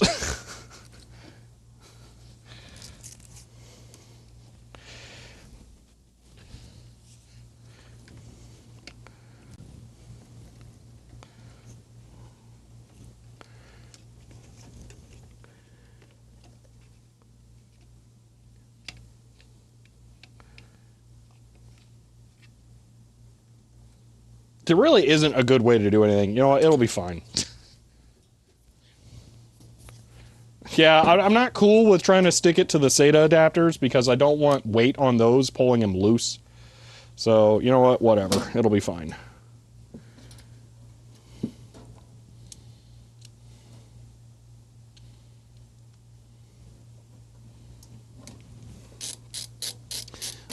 If someone wants to be really cool, they can remind me when we hit 3 hours of streaming, which is an hour and 19 minutes from now, to check the battery level on my mic pack to see if it's complaining. So currently, it's not. I would just like to know when it starts doing that. I like the just do nothing approach. The I'm sure it'll all work out approach. Things get loose, hot glue them in place. See, now you're thinking.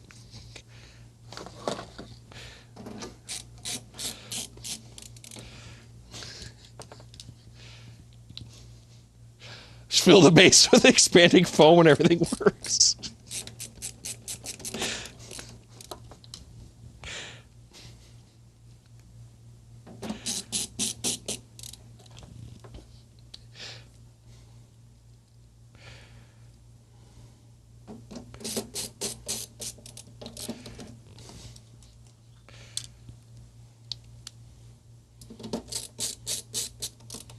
Kind of wish we did this yesterday, because then we would have time to like fully implement it.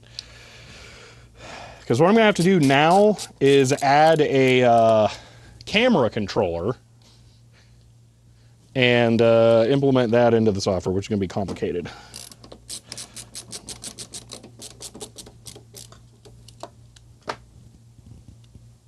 All right, one more screw goes somewhere, and it goes right here.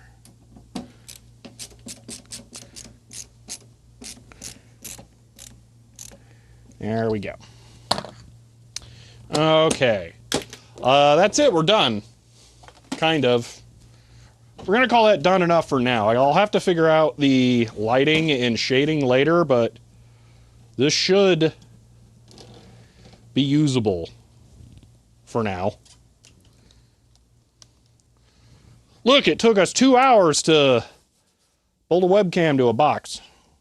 Such time efficacy.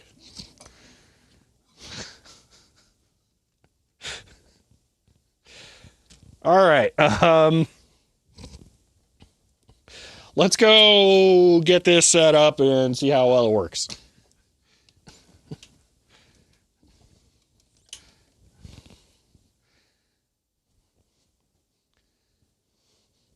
Laura Kuhn says CHEER 102 hours to drill a hole. You'd fit in at one of my sites. End of line.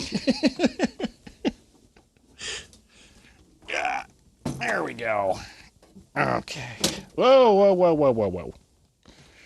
All right, now we determined that having the cable plugged directly into the hub or the main motherboard, whatever thing, didn't really make that big of a difference, so I'm not going to bother this time. That is, as long as I can actually find the USB cable. Here it is. Okay. I'm going to unpower that side. Plug that in, find power. Plug that in over in the power plug.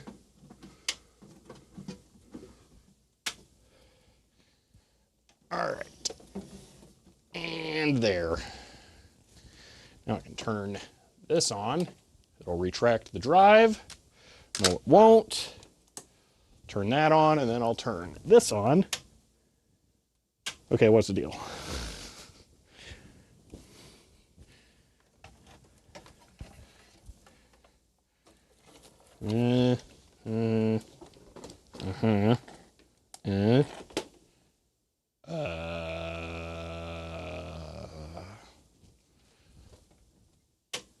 Okay.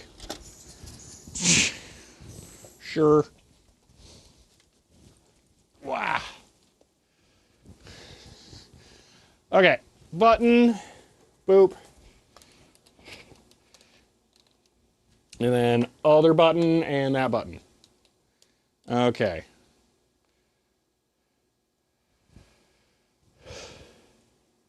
Yeah, my view is top down. Oh, I have not been drinking my coffee. I'm bad. This is basically full.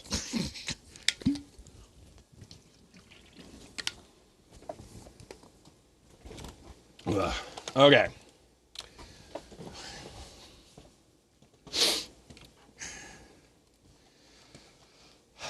Let's start out with VLC. Video capture. Why is there no camera? Because I didn't do this. There we go. C920. Called it. Okay. Oh, this is going to be kind of awesome. Okay. Let's get that angled.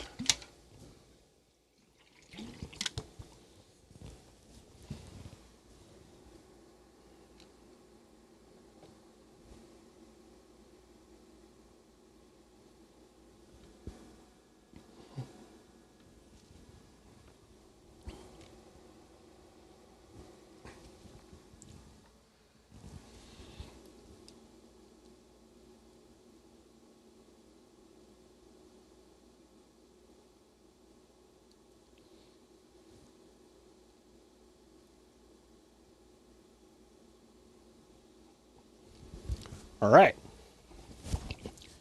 That's not quite perfect. But we can optimize it as we go. Why is that coming loose?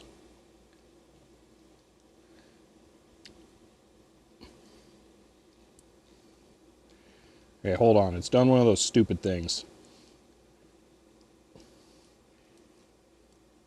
There we go. Had to tighten the webcam more. Okay.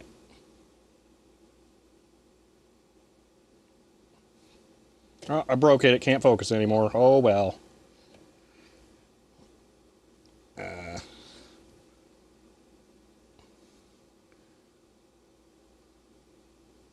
Oh, this is mind melting. Yeah, about there. Okay. Except it could be lower.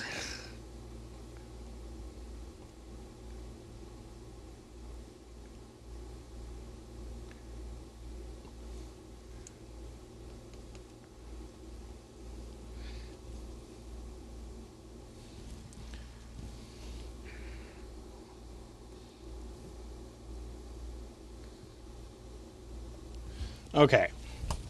I think that's pretty good. So for giggles, close that. Put one down here. Okay. I think that'll work.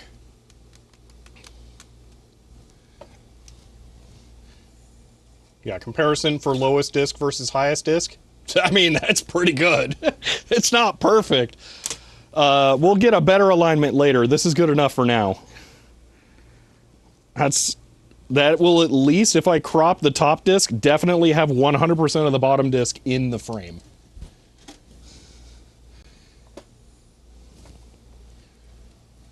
Okay. I am going to have to figure out how to, like, trip a focus. Will the autofocus wear out? I have no idea. Yeah, too much glare. That's a known problem. I can solve that. Here, watch this.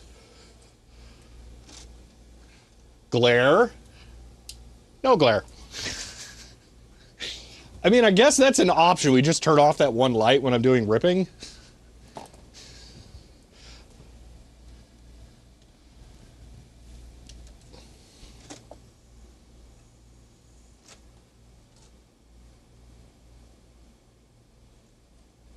Yeah, maybe we just go with that. Not enough glare. Magicotech says CHEER 100. Just face it, you're going to have to do all your ripping in the dark. End of line.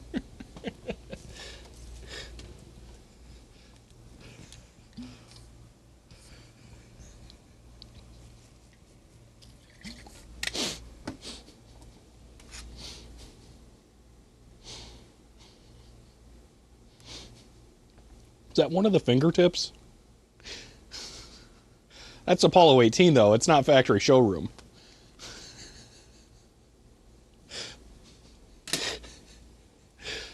I don't even know if you did that intentionally, Dziak. Whistling in the dark is a They Might Be Giants song.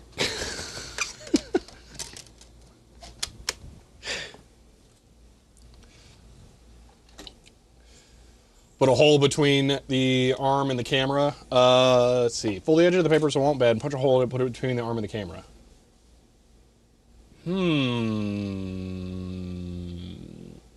Yeah, we might be able to, we can probably do some really basic papercraft stuff with it. I want to just move on from now and try getting some software stuff going to make this work. So, like, we haven't even tried doing Python UVC stuff yet. Should probably figure that out.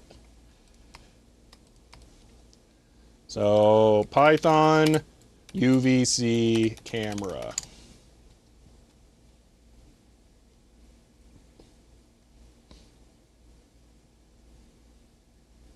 So, want a prize at karaoke for Birdhouse? Awesome. I don't think I said Dziak, but maybe I'm wrong. My apologies. Okay. Blah, blah, blah, blah, blah, blah. One moment here.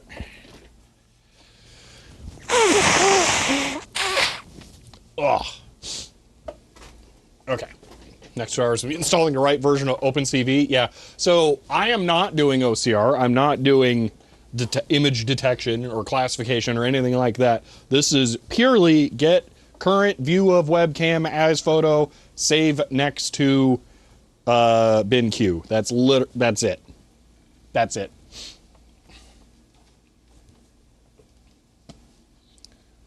All right.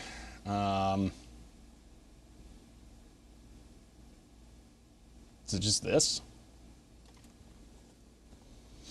If you build a PC in it, no. There is no benefit to it.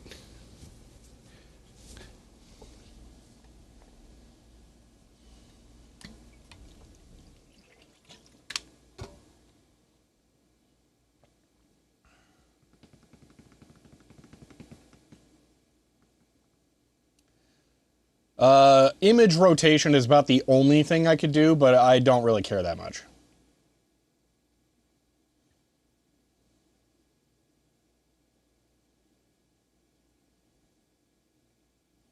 And we'll be able to use Python wand to do image manipulation. Probably just use FFmpeg. The Python FFmpeg wrapper kind of sucks. The benefit to that is that it's already a requirement.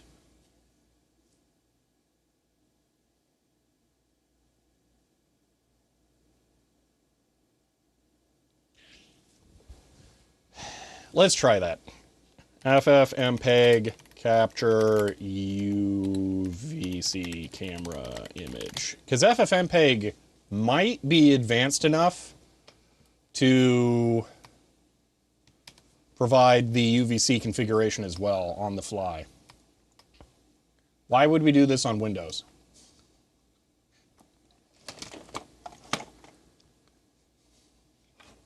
One less dependency. Yeah, that makes a lot of sense. Oh, no, I don't like the V4L control. That could complicate things.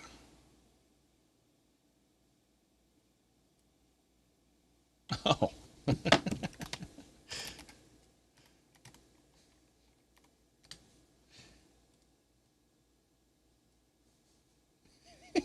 Look at that nerd.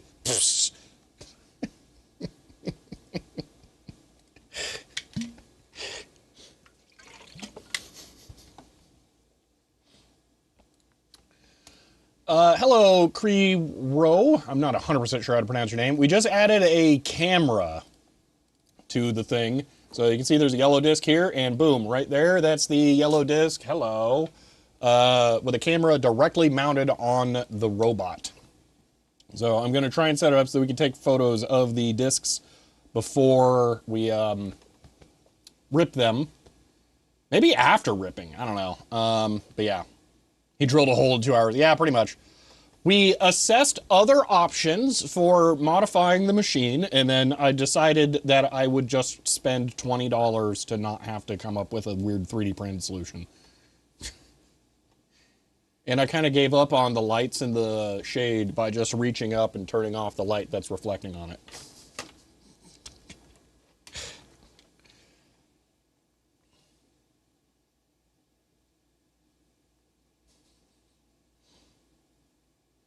All right, yeah, unless V4L2 is part of the FFmpeg, one of the few who can spell my name right, pronounce, you mean? Well, I'm glad. I don't guarantee that I'm going to do it twice in a row, but I will attempt to do such. What if I don't want video? What if I just want a still?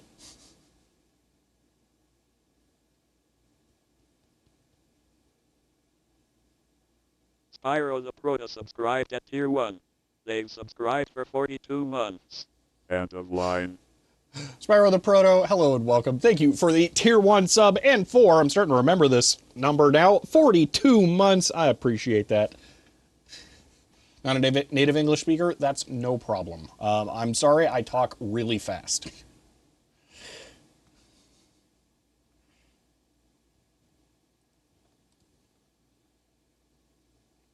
So the polarizing filter doesn't work as well as you would think. We can test that right now because I have CPLs here.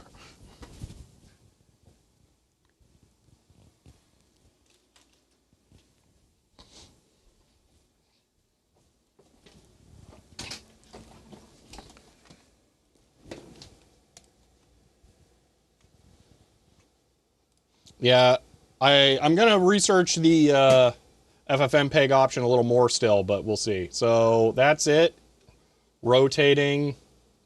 Yeah, it does not do anything for it. We can see it working because you can look at the base by the arm and the arm itself. You can see it's changing the reflections, but just a straight glare. End of line. Gyro. That's interesting. But yeah, it's a little difficult for a straight-on reflection like that. Frankly, that looks pretty good, so I don't think it's going to be a problem. Just turning off the one light, I think, is an acceptable solution.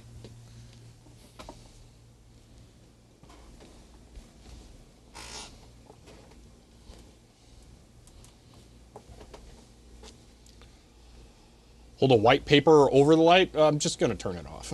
It's just the easiest solution right now. The Python UVC thing works. Some complication might be easier in the short term, so it's not constantly kept as up to date as FFmpeg. Yeah.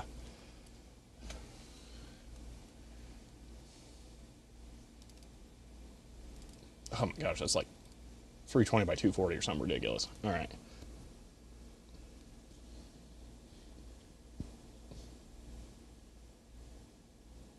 You know, it might be as simple as just saving to JPEG instead of an MOV. FFmpeg -I dev video. How many are there? I'm gonna guess it's one since it was plugged in later. To still.jpg.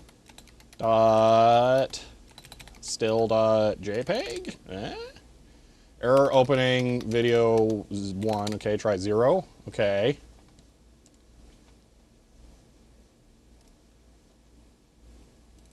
Well, I mean, can't ask for much more than that. I mean, other than maybe being in focus. That would be kind of cool. The being in focus part. Okay. So then, video size.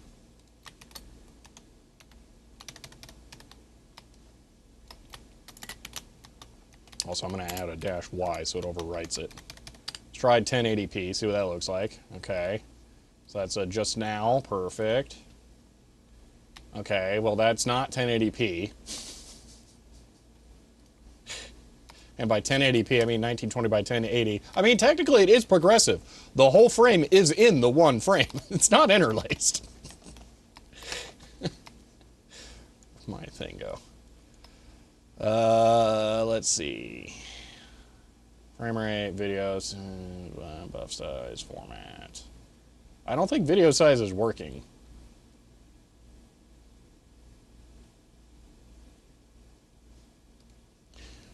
All right, Pi UVC.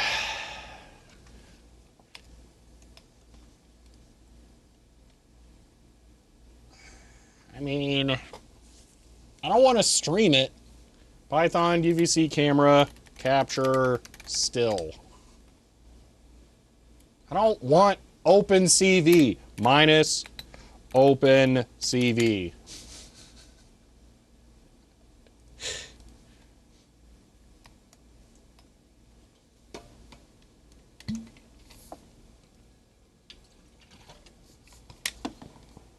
I don't like that this isn't on PyPy.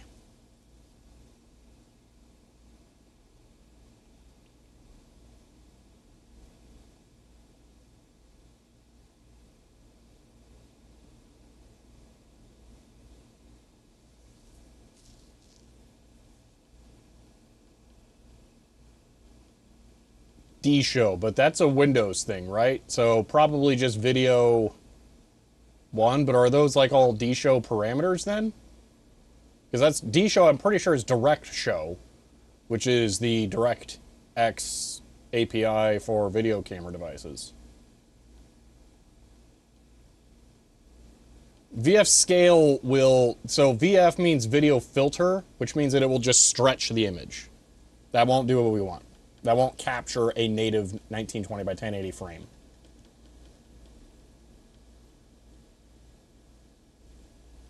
Now to find the Linux version. Yeah, I'm becoming less convinced that it's a good idea because it doesn't seem like VLC can natively set the UVC camera properties. So I think we're going to have to use whatever Pi UVC nonsense.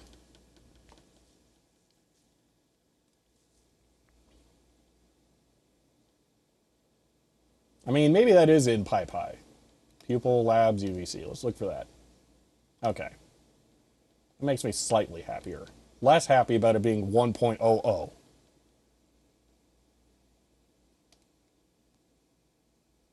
Okay, went through some RCs at least.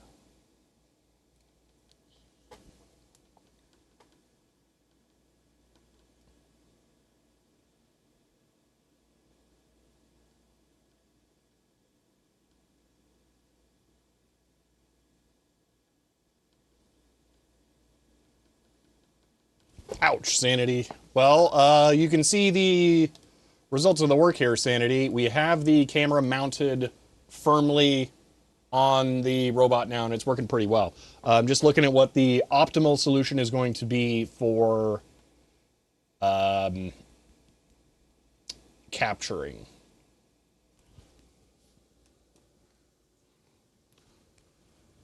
You know,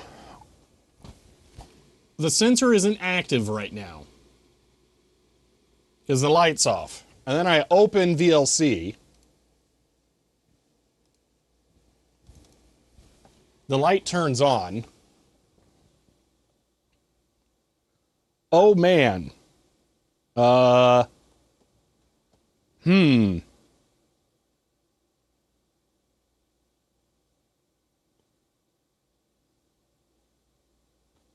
And I guess that's fine. Here's the problem. That image was out of focus. They're all always going to be out of focus.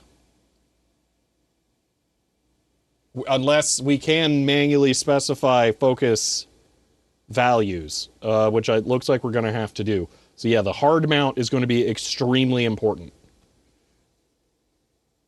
So here's the problem. The camera turns off the sensor and the focus will lax to wherever it needs to go.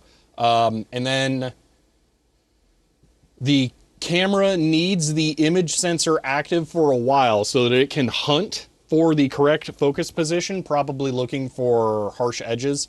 So it needs to have active video going for a while. And if we just pop it on, capture one still, and then shut it off, that's not going to work. So I will definitely have to be able to configure UVC values. Wanted to say I hold the unpopular opinion that Factory Showroom is the best TMPG album. Under Lincoln at one I didn't like Apollo 18 and get so much flack for it by other TMPG fans. End of line. Here's my problem. I like so many of them. I'll go one step weirder. John Henry is one of my favorite albums.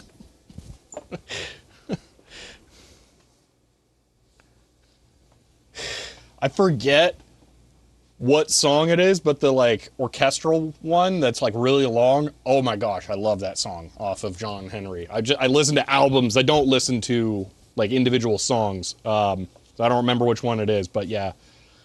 There's yeah, it's all good though. There's so much that's good.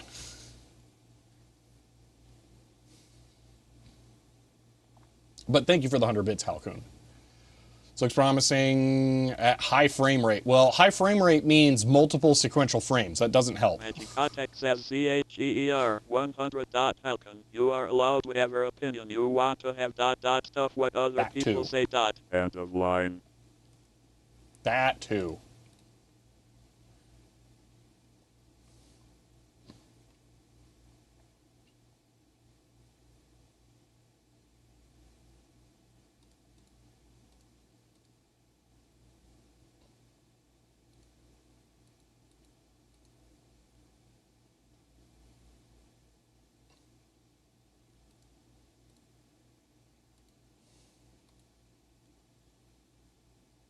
Okay, is there...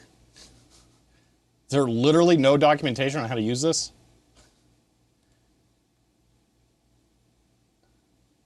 Tests. There's one. Oh my god.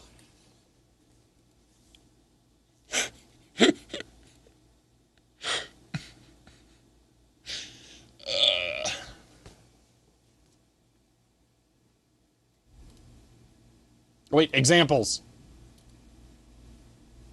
Okay. Print camera controls. Viz2 camera access 100. I mean, okay. Why is it not? Oh, import UVC. They're being weird about it. Can't listen to a song. It's like only having one slice of pizza. Who does that exactly?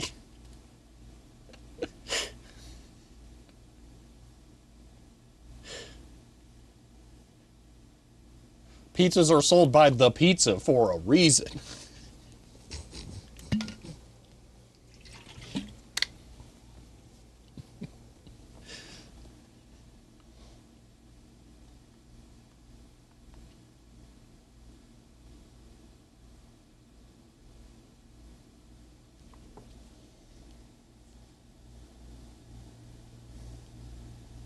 Slices 360 degrees, yes.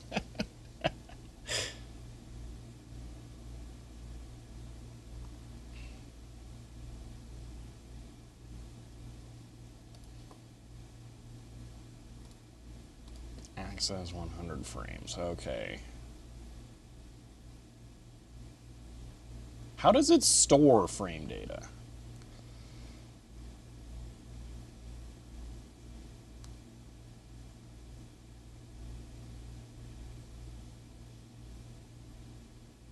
Huh, they're working on some interesting stuff that they have 200 frames per second thermal cameras.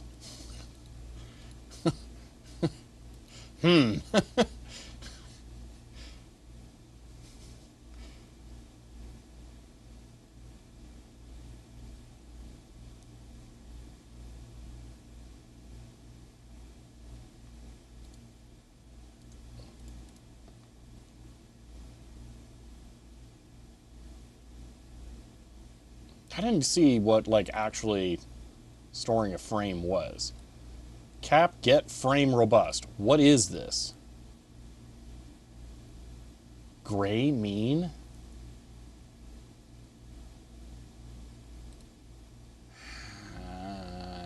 What? UVC capture, okay. Capture, I mean, I assume that's camera name. Running at, I'm guessing that's resolution.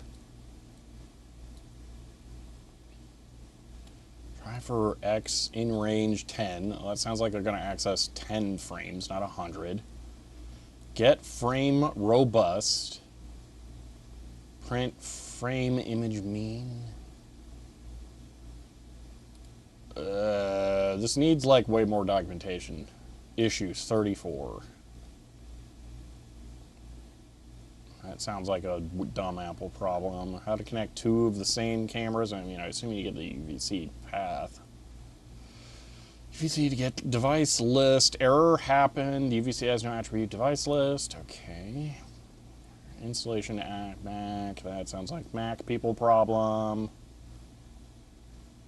Could not init white temperature. Blue.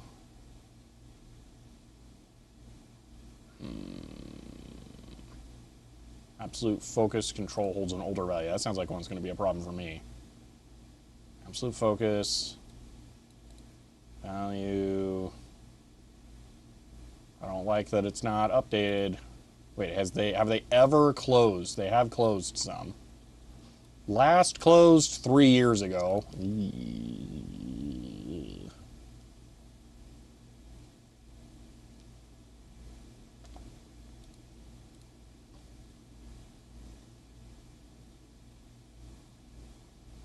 Yeah, Dizzy, it does seem to be approximately what I'm going to need to do. The benefit of doing it this way, I mean,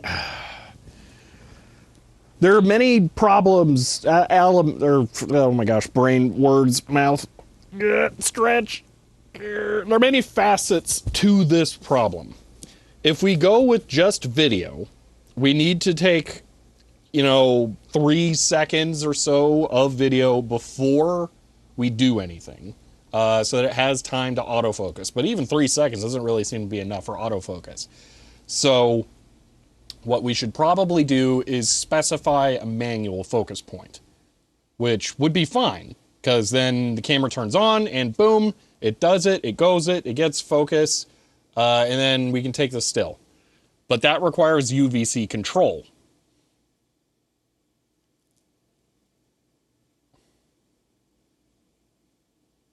That's the whole point of UVC, Dizzy, is that it is the USB standard camera interface for specifying stuff.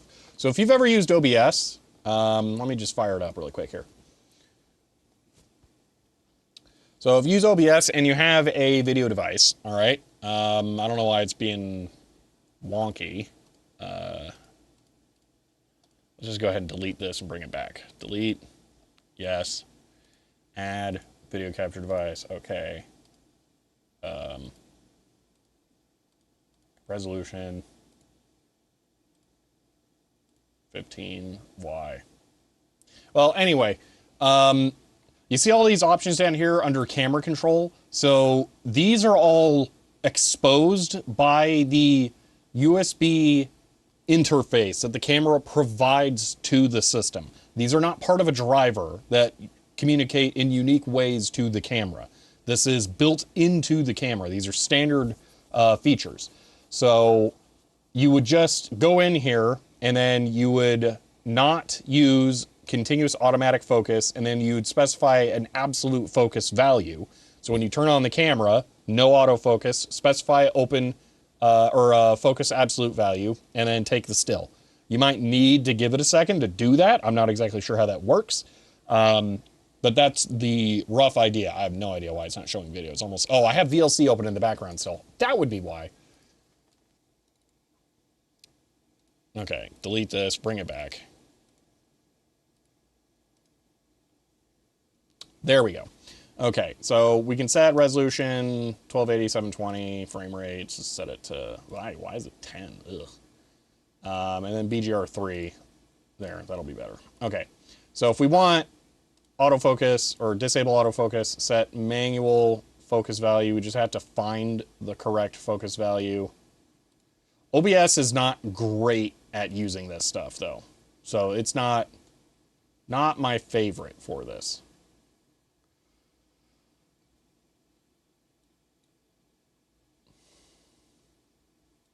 And it looks like the way that this works is that it goes back to 0 focus and then moves out. So yeah, it definitely needs time. So yeah, so there we go. That's how I would do it. So I would have a focus value for that tray and then focus slightly farther down for the next tray and then slightly farther down again for the bottom tray. So that's why I would do that. So after I have FFmpeg stream the video continuously, then use another FFmpeg to grab a frame from it. That sounds horrible. Sorry, but oh my God, I don't want to deal with that level of process interdependency.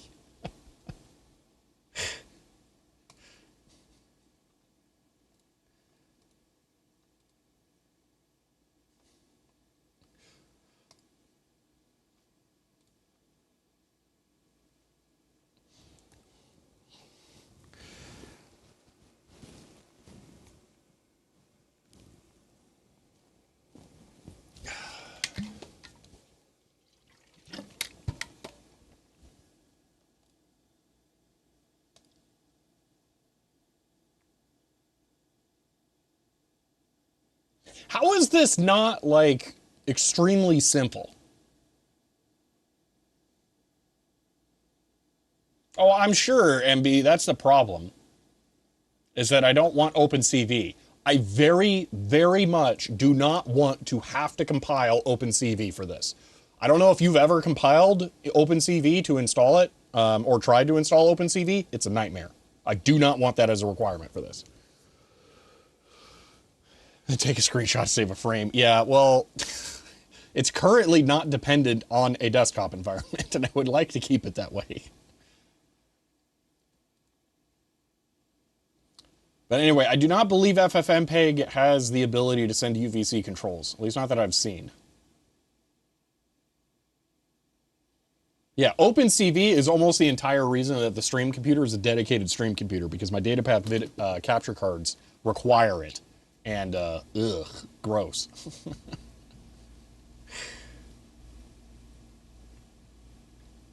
What's scripts?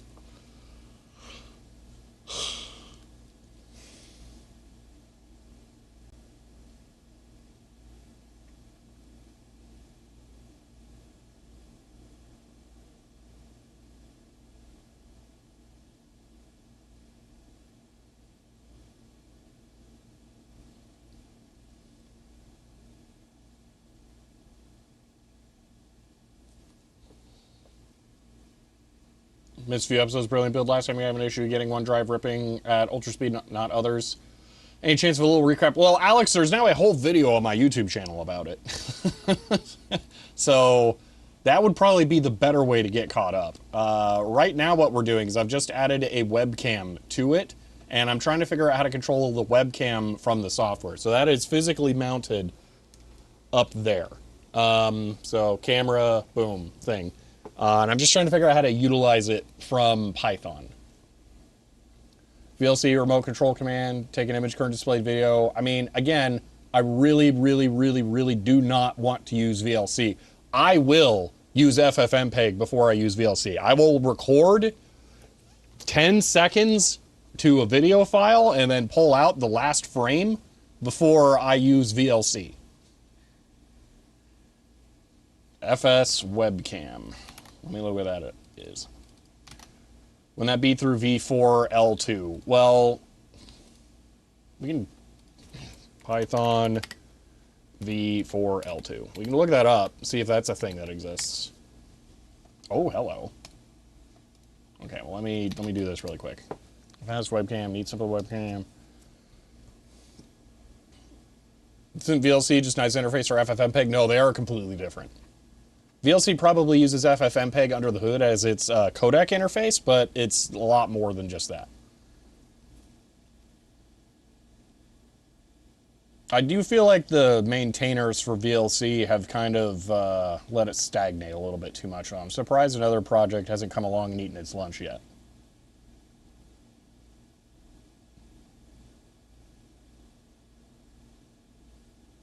Probably through Pipewire. Majenko's just trying to get banned.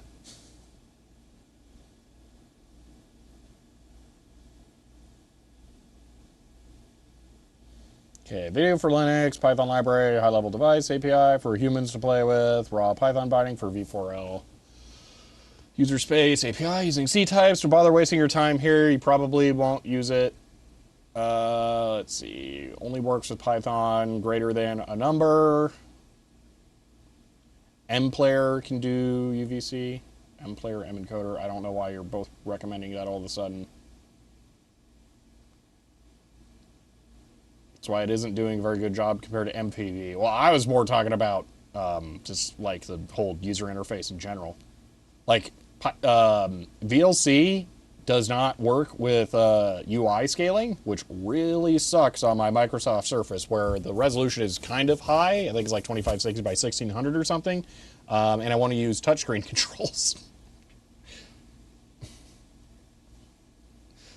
You can have the software be good still, Jarek, but also have modern functionality.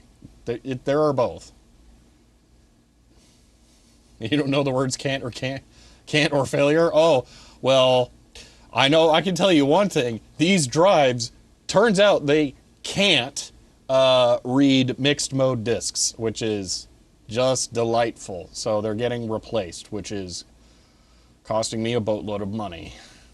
Okay, V4L device. The V4L is a really good potential option here. It's just, it's basically the Linux driver that wraps UVC. So this makes more sense. Contrast, brightness, blah, blah, blah, blah. This looks really good so far. I like how they show how to actually use it. Okay, device from ID. That's kind of perfect. Ooh, I'm liking this. This looks really, really, really good. Okay, pip install v4lpi. We're doing this right now. This looks actually really good, unlike both other options which looked terrible. Oh, wow. Oh, no, I'm so sad. Let me just break system packages, stupid Ubuntu. One of these days, I'm going to reinstall Ubuntu on here. I'm going to integrate my VNVev thing that fixes this.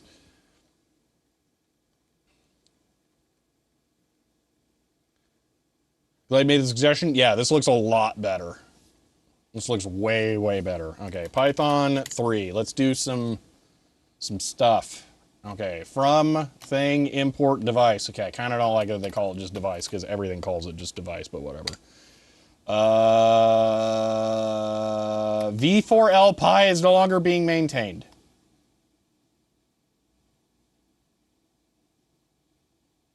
Don't think I've ever seen that before.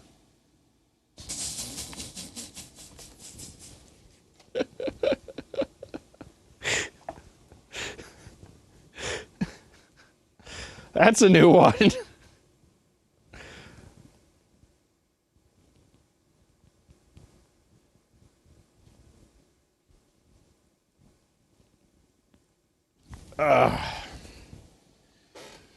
Well, Lanesy, the downside to that is that I would have to run it in sub-process, it looked like. It doesn't seem like it's a Python native thing.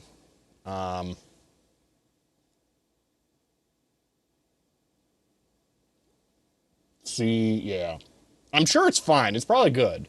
But if I can integrate it more natively into Python, I would prefer to. Okay, so what's this thing they want me to look at? Linux Pi video. This is a weird thing.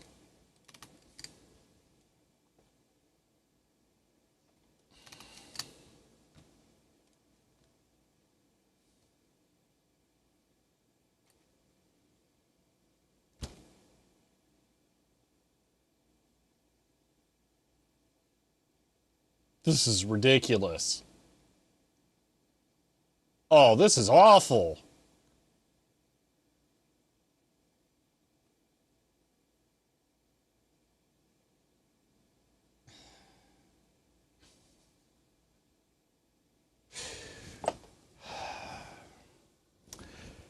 You know, Halcoon, I wouldn't mind looking that up.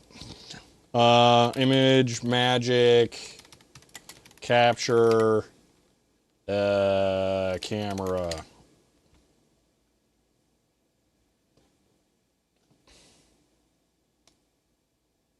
I doubt it, but just in case. Sorry, the board is temporarily unavailable.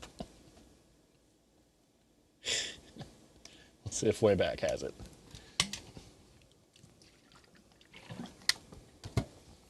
Nope. I'm just going to assume Image Magic can't. I mean, I'll give it one more shot. Import, move the cursor, select window. I'm surprised it has that. Yeah, it's not looking like it. All right. Fine, I guess I'll try Linux Pi. I am frustrated that it is some kind of everything all in one package. Instead, it's overkill, ridiculous, kind of dumb. Like, I don't need to be able to control the caps lock key and take a still from a webcam in the same package. Snowboard Monkey subscribed at tier 3. They've subscribed for 11 months. End of line. Whoa, Snowboard Monkey, thank you for the tier 3 sub there, and for 11 months. That's one of them numbers I got to count with. 11 months. I appreciate that. Thank you so much. Proceed. Yes. Get it out of my face. It's gross. It's icky. I guess let's try Linux Pi. Yay. Install Linux Pi. Already satisfied. In site packages. Okay, is this a built-in? Like, is this stdlib level?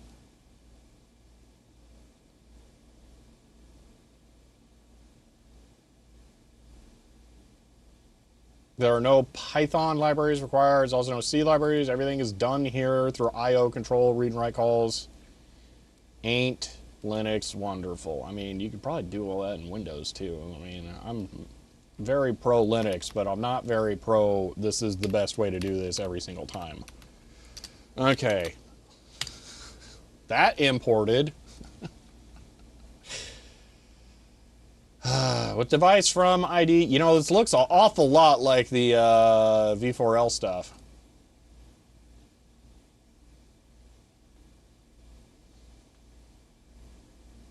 So if I do device from ID,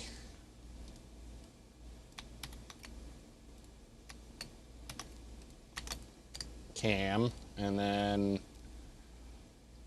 just do all that, except it's got a bunch of stupid stuff in it. So let me go round trip through Kate. Hold on, settings. I want to complain about this, but we can solve this. Hold on, close. Just get out of my face. Kate, session, start new session. Okay, close. And now,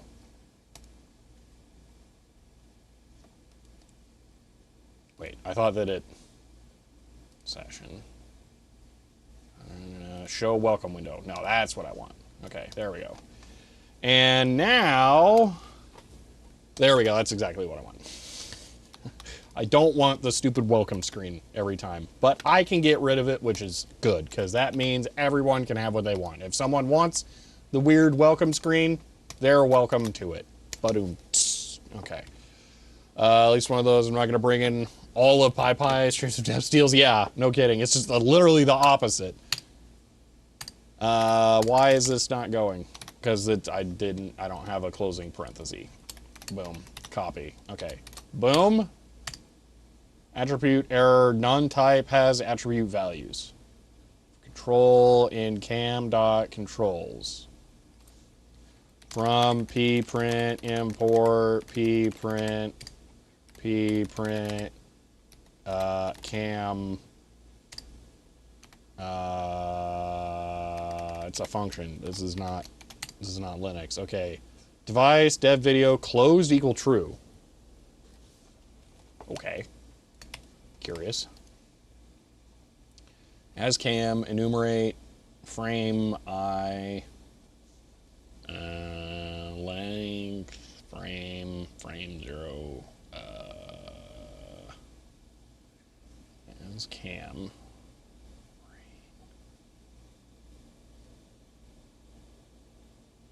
Well, that's weird. Actually, accidentally missed the line where it was open. Oh, it did open it. Okay. Okay, that's fine. So do that, and then all of this. Integer control has no attribute menu.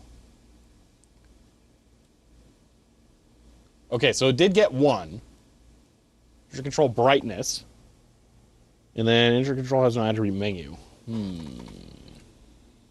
For item in print control. So maybe we just get rid of that.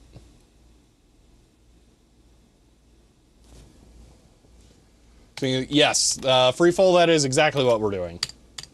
Because it seems like it's the same. Yeah.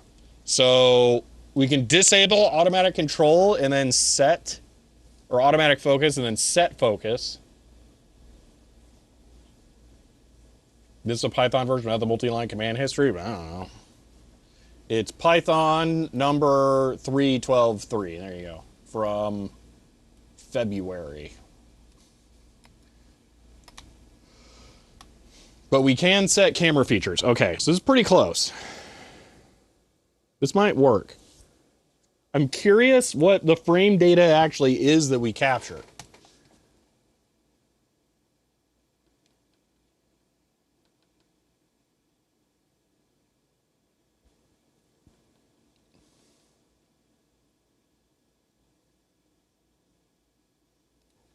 So wait, did I have the is instance thing? No, I didn't. How did I miss that? Print control. if is instance menu control, then do stuff. So this menu control is not defined. Import device menu control.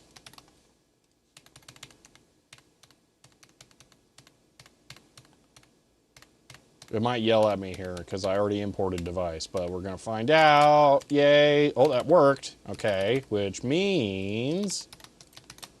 Yeah, I think this is just the v4l library ported straight into Pi Linux, or Linux Pi, whatever it is. This functionality requires Linux Pi Gold subscriptions, yeah. How will you automatically rotate CD images? I won't. And I never said I was uploading them automatically to archive.org either. Oh my gosh, their automatic uploading API sucks. Additionally, there's no way I would ever automatically upload every single thing. It's going to be full manual. I've said this a couple of times through this stream. These images are for reference only. If I want to archive the disk label, I am using a scanner. So this is purely to make sure that I can, or to make it easy to just look at something and then see what it is without having to like dig in through data and stuff. Yeah, I understand you just joined. So no, this is not the final archival image of that because the webcam looks awful. Like, let's just be real. This is terrible. There's no point that this is ever going to look good. I mean, it's out of focus right now. That's not helping. But that's never going to look good. So. Also, it's open over here. That's interesting that this is open and can control it. But if VLC could do it. Can put the thing on the scanner. Nah, I think I'm good. If I really wanted to, though, I could use bin 4 with a slide and then have them fall off onto a scanner, but I don't need to. Removing them from the scanner would be a different problem, though.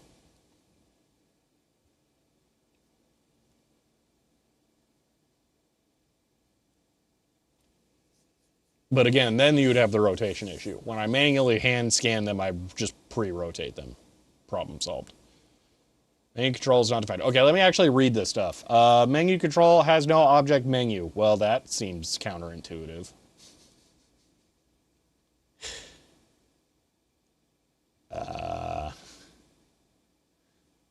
Menu control.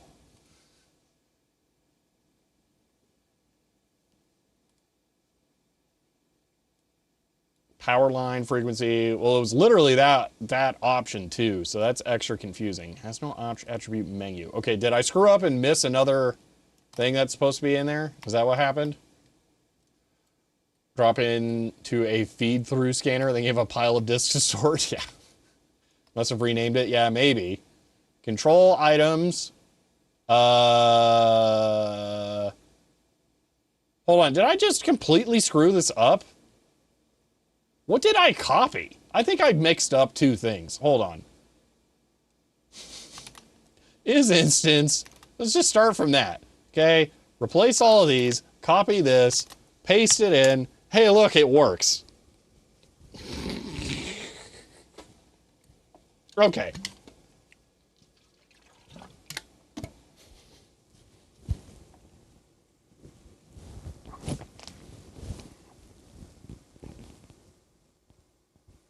Yeah, it was 100% me, Freefall. It was 100% copy paste error.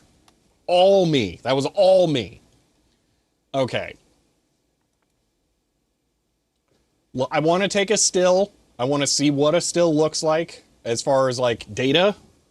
And then we can theorize how, oh my gosh. Oh, yeah.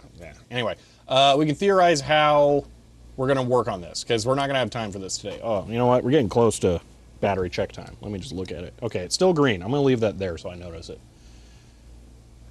Okay. Bin 4, slide, ADF scanner, box. Yeah.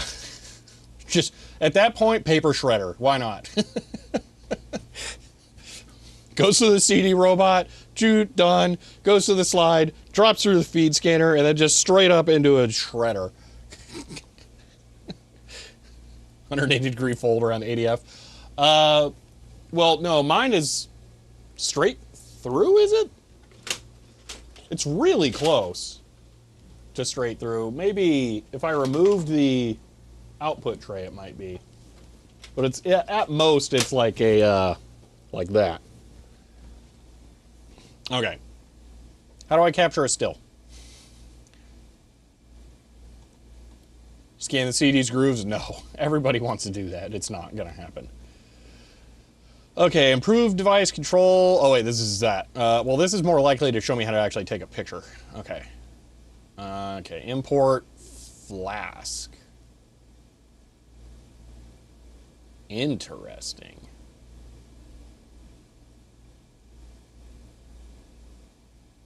Huh.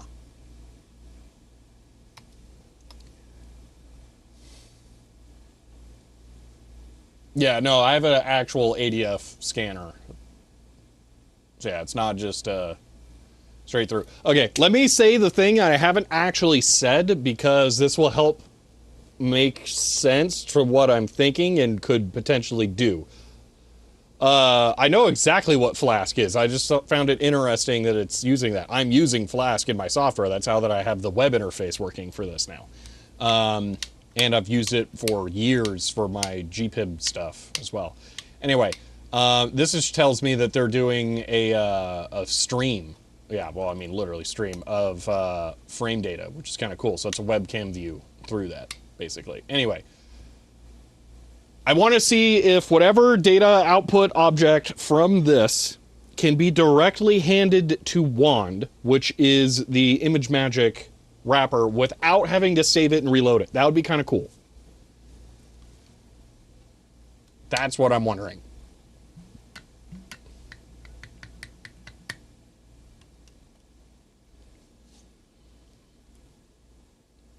All right, there's a bunch of stuff here.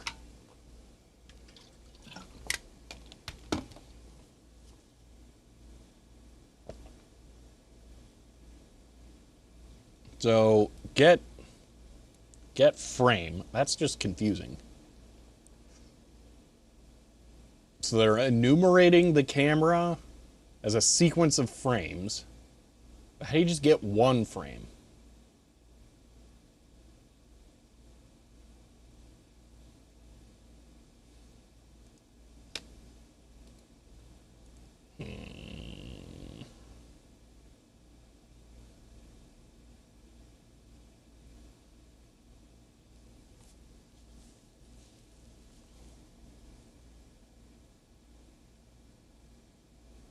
I mean, well, is it literally just like frame equals camera? Like, is it just frame equals cam? I mean, pprint frame. Hold on, I know Python. No, because that doesn't work. I mean, is it frame equal inter? Is that it? Camera? Inter, index, no. Iter. What's the iterate? Python iterate.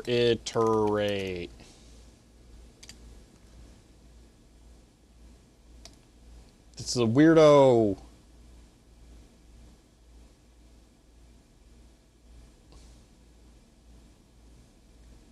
ITER. Okay. So yeah, that. And then pprint frame object device iter. Yeah. Okay. So generator. But what is that?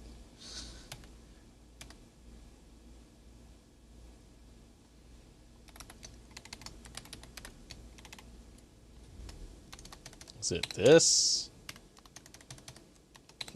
List. I forget how you do this. Maybe dir. Dir might be it. Built-in method. No. You want to grab a single element next? Or gets next iterates. Derby, you didn't type that. Okay.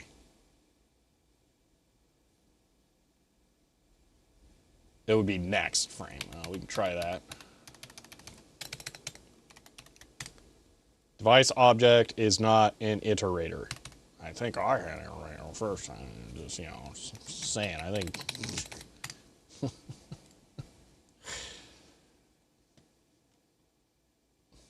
Oh, next frame.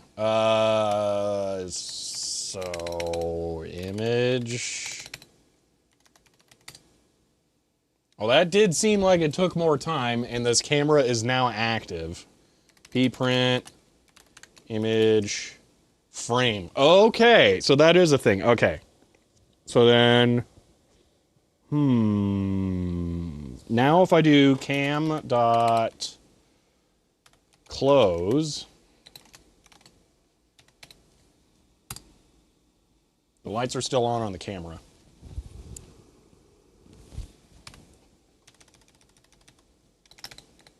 Frame dot close, num type has no object. I really didn't like that.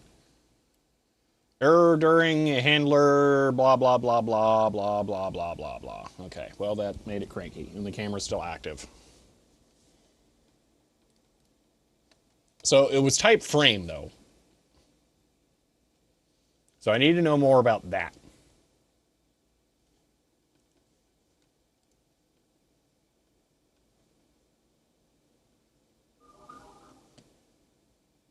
Why can't this just be actual text? I don't need it to be animated.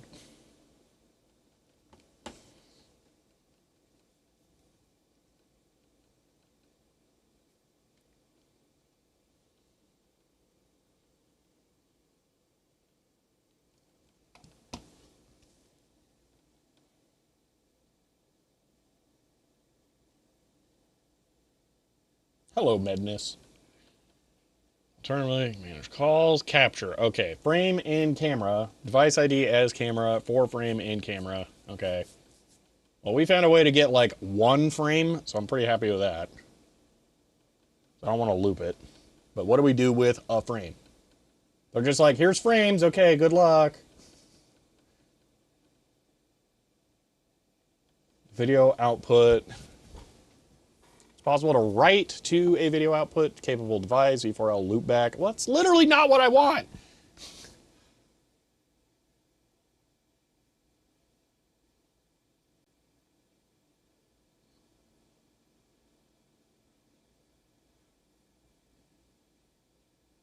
I don't even know how many audio CDs I have. I have a shelf in the other room that could probably hold like 200-300 of them that's full.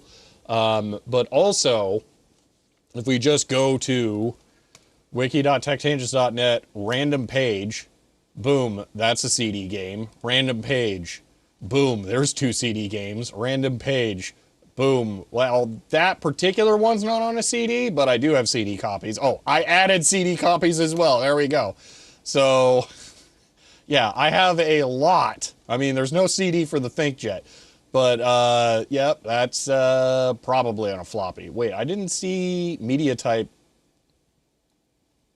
I didn't put the thing, what it is. Interesting. Okay, but anyway, I have a lot of box software that I want to archive that is mostly CD.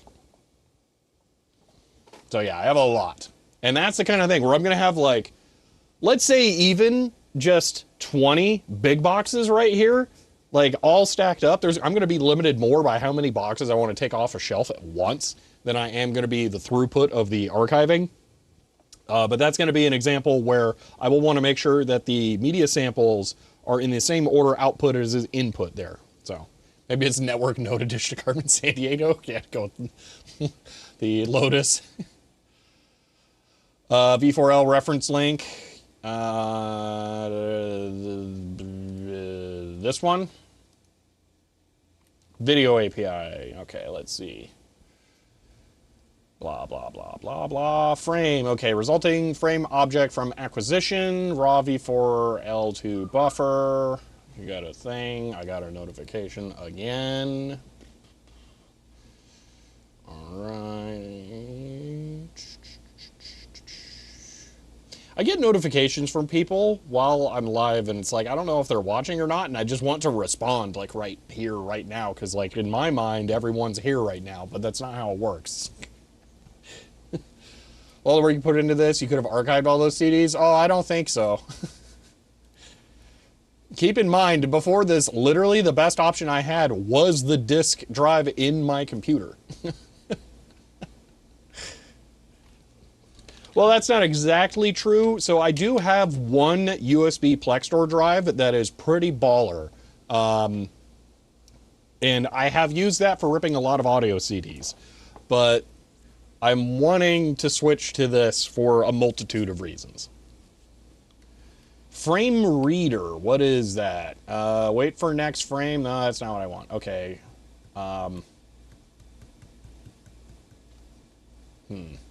I agree this is slightly more useful, but this is not complete still. Like, I still don't know what I do with a frame. Like, how do I use the frame data at all? Like, in any way? Other than, I don't even think the Flask example actually shows, like, anything.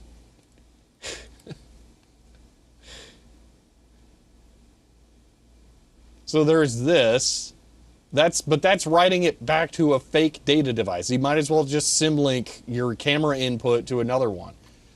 How much have enjoyed this project have you having at times? It's been awesome. It's a very cool one. It really is. There are so many elements to this that make it interesting. It's a very satisfying project. Might get some info with help. I don't know that I ever have, but we'll try. Device, help, no. Frame. Oh wait, no. Image. Help. Oh. Yeah. Generate read dump of any CD, media not CD, DA. Really ought to watch the other video to catch up. No, because I don't cover that too much in the video because I don't want to go into CD ripping. It's complicated. So these drives suck. It turns out I hate them. Excuse me, I really am sad that I have so many of them now, because they cannot read discs like the game Quake that have data and audio on the same session. I don't have a firm plan for exactly how I'm going to do my archiving.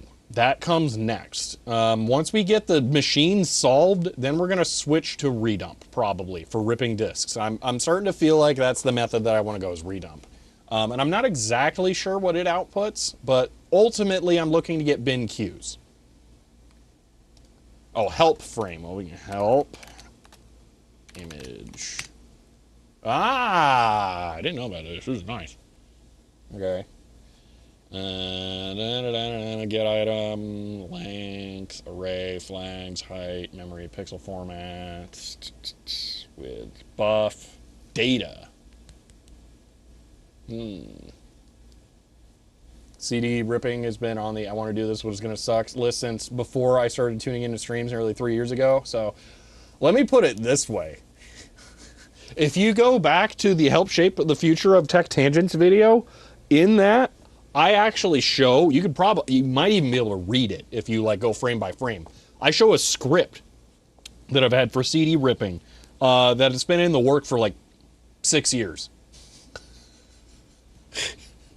It's ridiculous. So yeah, it's not trivial. And the problem is that every time I get close to starting that again, there's just new problems. Try writing the data to a file to see what it is. The problem is that if it's just random garbage, like here's all the pixel data, we're not going to really be able to make sense of it. Bin queues would be really cool. Well, I can do that now. So right now I'm using CDR-DAO to rip bin queues of all the CDs. The problem is that bin queues are not enough. So if I don't have it over here, but over there's a multi-session disc that is a Blue Book audio CD. That is an audio CD that you're meant to be able to put in the car, listen to music, whatever, but then take it home, put it in your computer, and read it in that as well. And then it would have data, like maybe a music video or something on that CD. Those are very difficult to archive correctly. So that's, again, one of those examples where I want to talk about CD ripping, but there is no solution to that problem. So the video can either be CD ripping is not a solved problem as a concept of the video, or it's going to have to be, here's the best way I can archive all of these disk types, but these disk types are not archivable, and that is a bad video. It's kind of like, I wouldn't have ended yesterday's video saying like all the work I did on these drives doesn't matter, because that's a very unsatisfying conclusion. The pinned comment was the smarter choice. How does that differ from the mixed mode disks the drives are barfing on? So let me explain it this way, Ben. Orange Book is a CD standard for CD-ROMs. If you write a CD-ROM, but you only have 100 megabytes of data, you write the CD and you close the session, but you can leave the CD in such a way that you can write more data to it. And when you write data to it again, you write an additional session to the disk. The way that a computer perceives the disk is, if you're doing this correctly, fully, like non-mutable sessions, you write a new session to your CDR, and that new session is the only one that your computer will show you after you've written it. But the other session is still on the disk. So if you use CD archiving tools, you could read both sessions from the disk. It's just your normal file browser or whatever won't show it.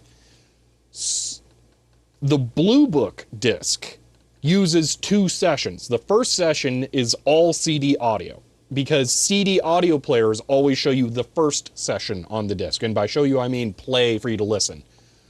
Computers always show you the last session on the disk. So they put computer data in a second session, and they leave all the CD audio in the first session.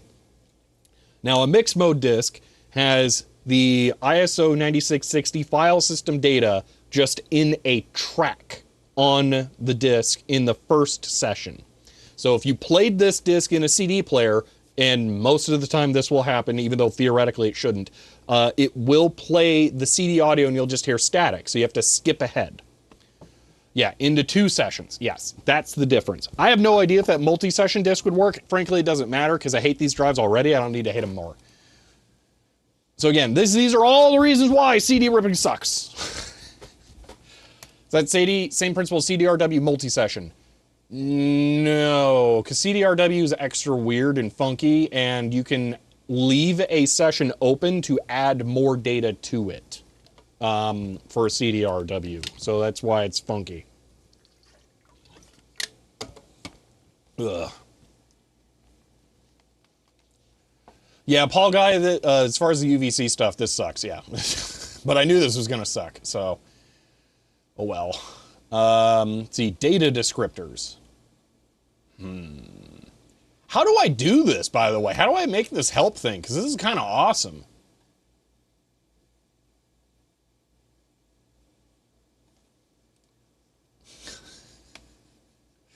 I want to know how to do this. Is this just the commenting with the stuff where you put it into like triple, yeah, the doc strings? Is that all that is?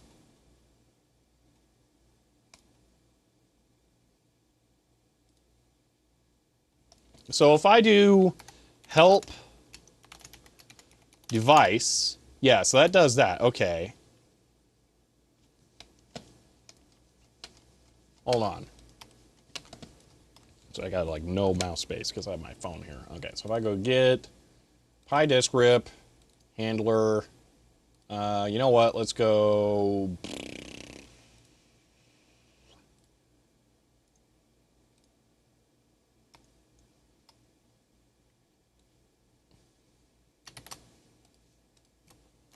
For right here.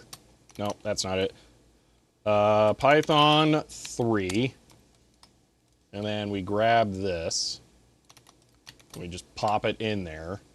That was never closed. What do you mean that was never closed?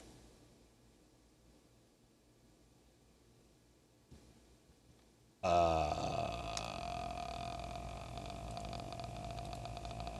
I mess up the CD one and I didn't even realize it? Hold on.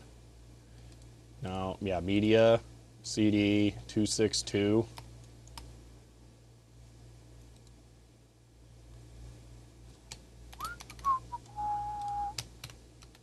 Okay, and then I do help. Media reader.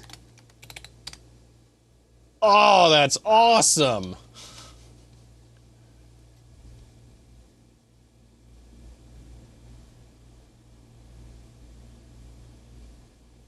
Okay, this is super cool.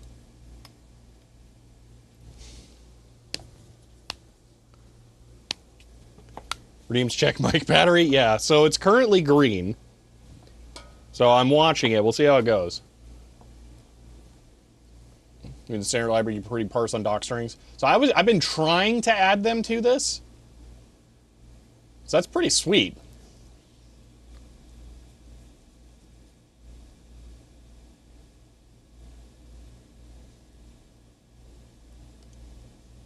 That makes me reconsider how I utilize this stuff.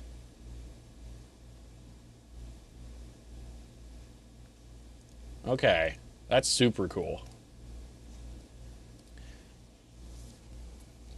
Anyway, here's what we need. What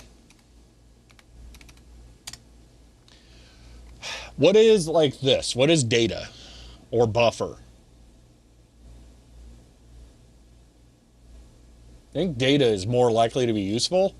So if I do help.data, what is this? Bytes. So if I do pprint, let's just do this.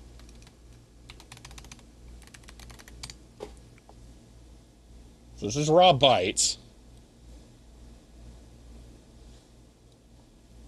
So is this going to be the RGB values or data, or do we need format? Let's look at format. Help image. Format. Pix format, YUVY something or another. Okay.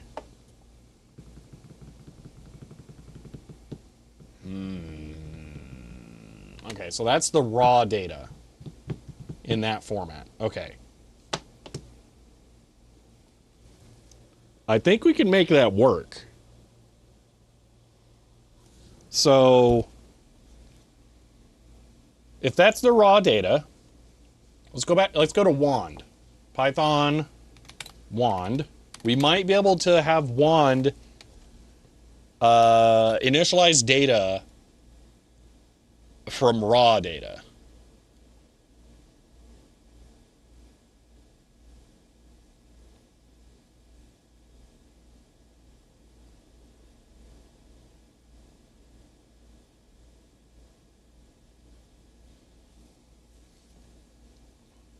So I just need to know how to make a new image out of raw data.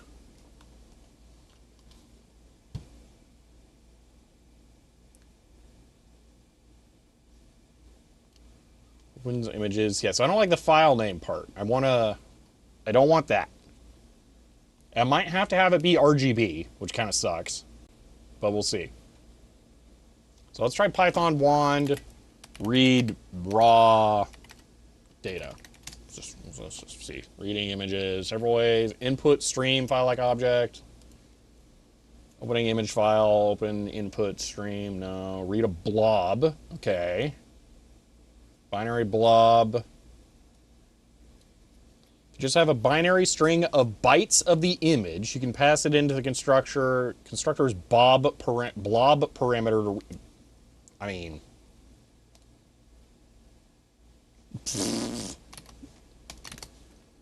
from wand image, import image. This takes forever. So if we do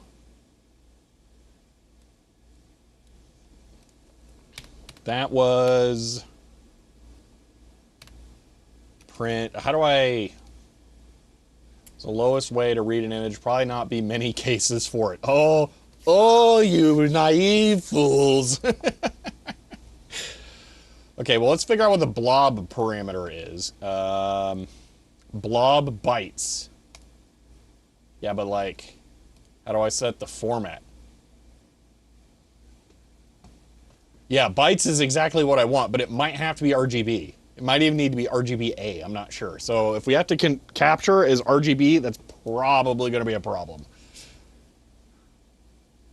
I'm not even sure how it would know.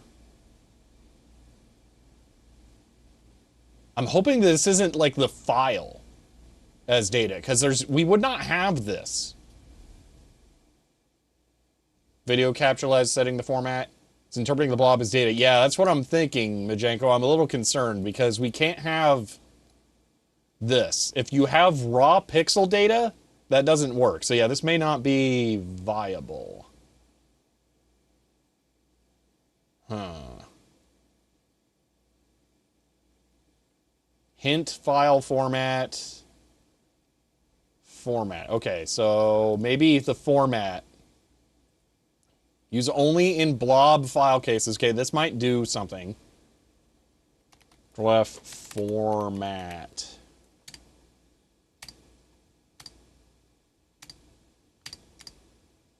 Property format, string, PNG.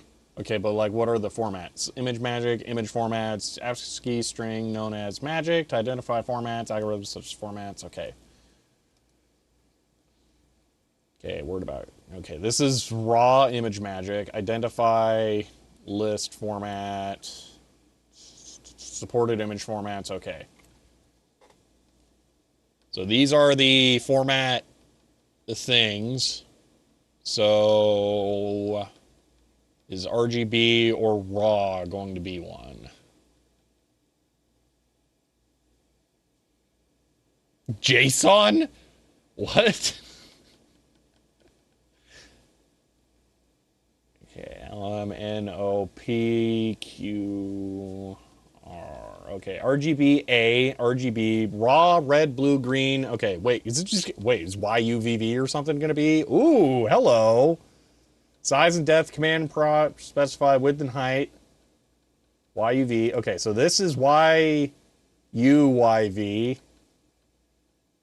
This might work. Huh. Pseudo image formats. They're going to be more YUV whatever nonsenses? No.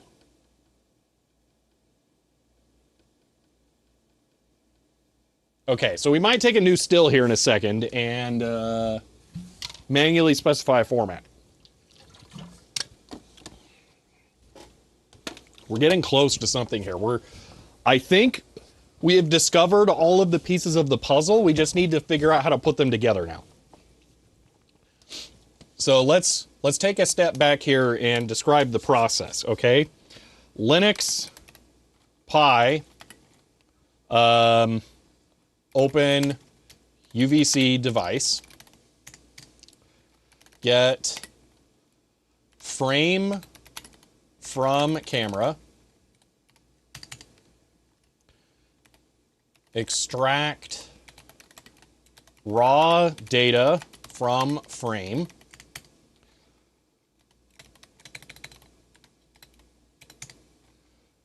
no wait, set camera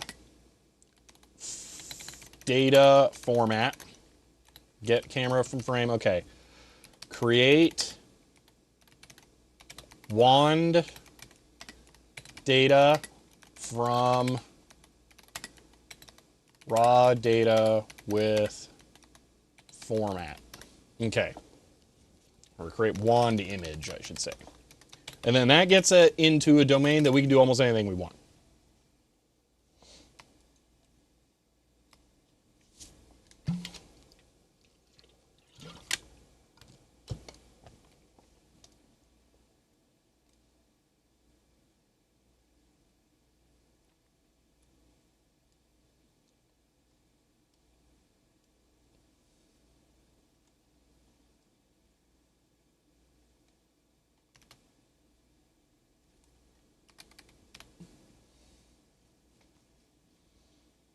So height and width are values. Width of new blank image from raw data, or an image loaded from raw data. So yeah, width and height, and maybe depth, if that's not specified by the format already.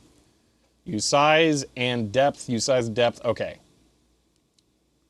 So we're probably going to use YUV, but we can see Actually, did we literally print out what formats were available? Wasn't that one of the things?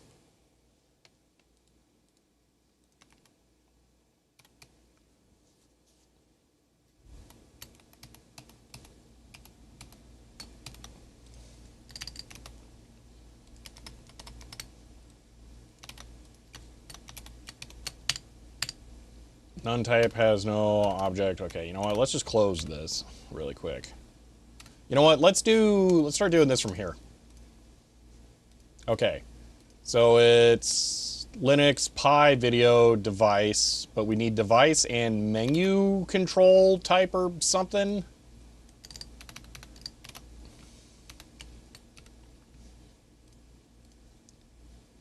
Where was the video for Linux? Menu control? Yeah, we want that. Device and menu control. Okay.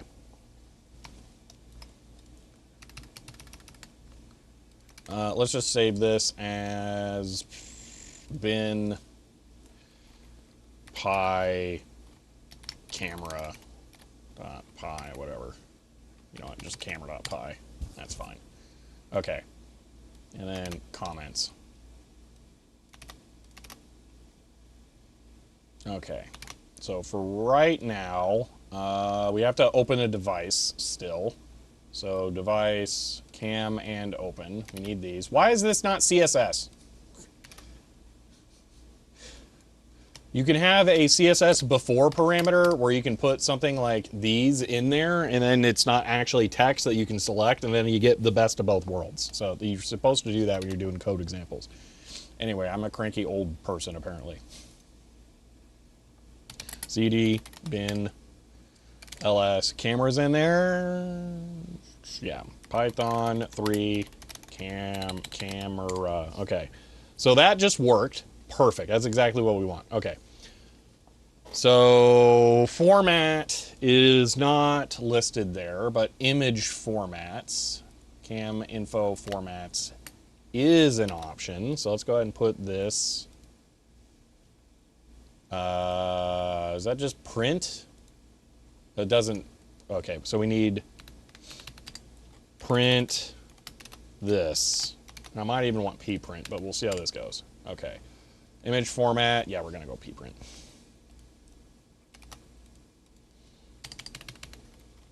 Import pprint from pprint. Cranky old people in these streams, yeah.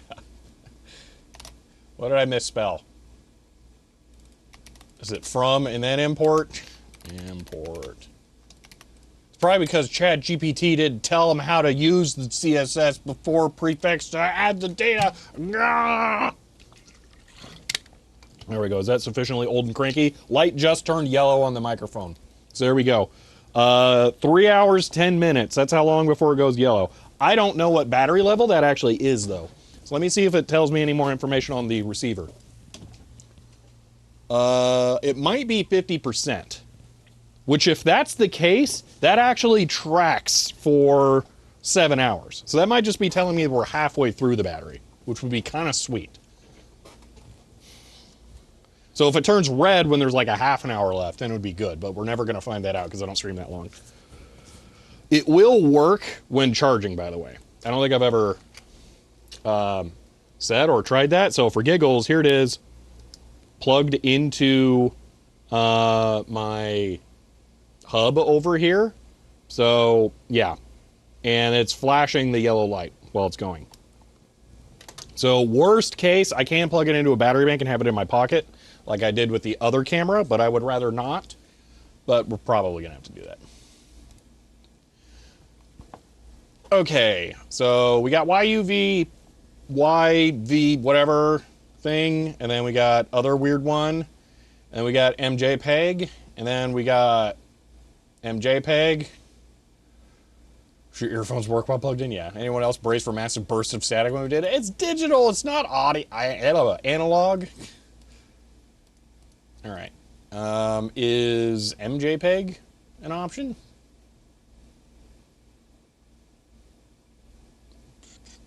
MPEG.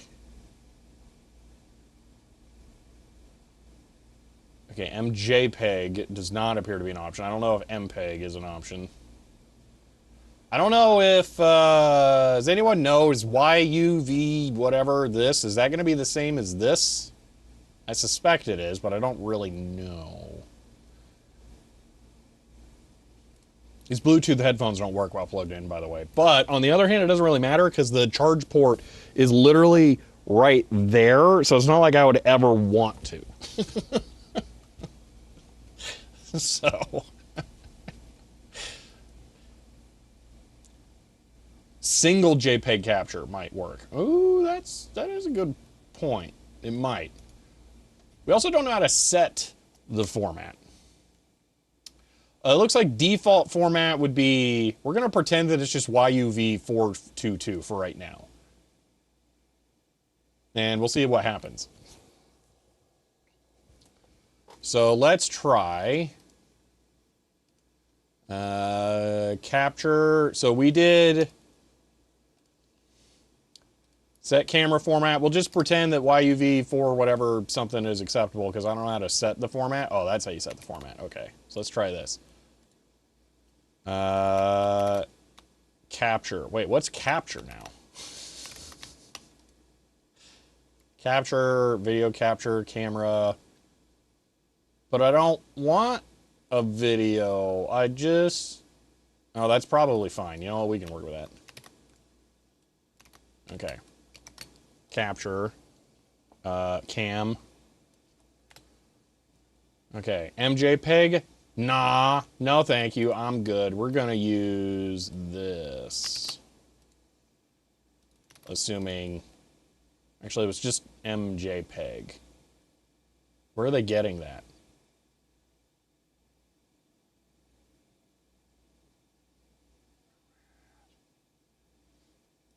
MJPEG, MJPG. Wait, what? Where are they getting? Maybe mine doesn't have the same thing. What does it match?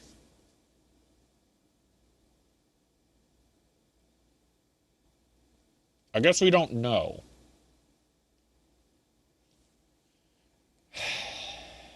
Need to set format. Must be done before format. Okay, but how do we know what the format is? Well, theirs don't match what they showed.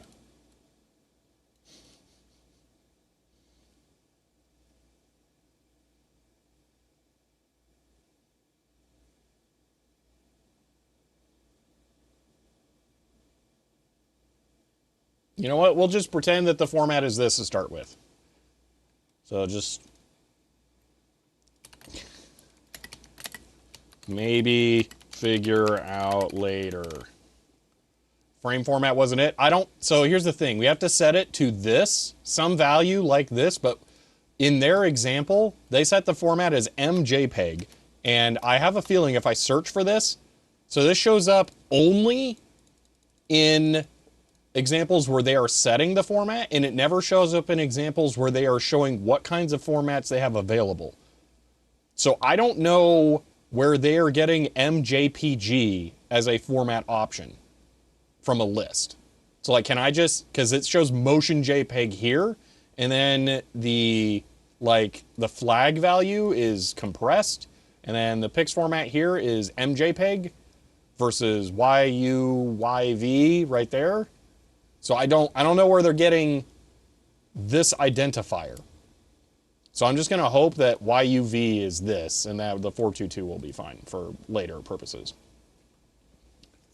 Probably just keeps YUV anyway. Camera's JPEG encoder is probably, but most likely yes. So get frame from camera. Okay, so we're going to do, theirs was capture something, get frame thing.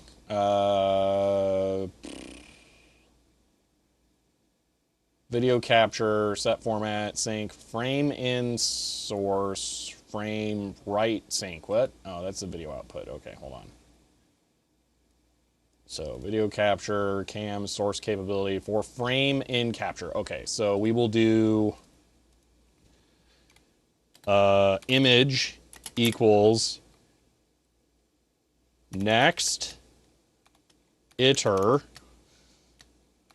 capture, and then that's the data. Okay. So image, let's just go with raw YUV here. We don't technically need to do this from .data, all right? And then here, we're going to import wand, import, actually, hold on. Let's just go back to this or something. From wand, image, import, yeah, just sure, okay. Boom, and then we're gonna do this. And it's gonna go here. And then we're gonna do format, YUV. And then we don't have the size. Let's just assume it's 640 by 480 for right now. Raw YUV, okay. So width equal 640, height equal 480, depth equal 422, and then, yeah, maybe that works. Let's find out. Video capture is not defined. Cool. Okay, hold on one moment.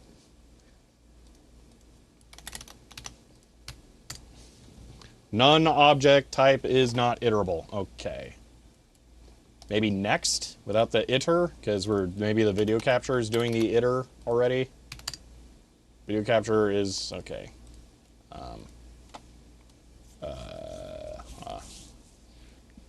Try the boned ones as well. So that's what I'm using right now. I very much massively prefer those for situations where I want to be able to hear things that are around me. 4 frame in capture.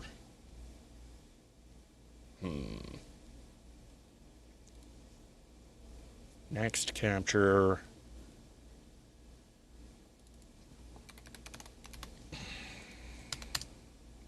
Generator has no object. Data. Well, wasn't that then next?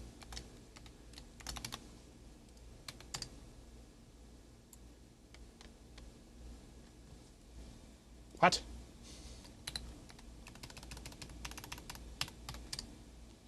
Help. Image. Import. Sys. I don't know why sys isn't always there. Like, just every single time sys should be there. Sys. Exit. 0.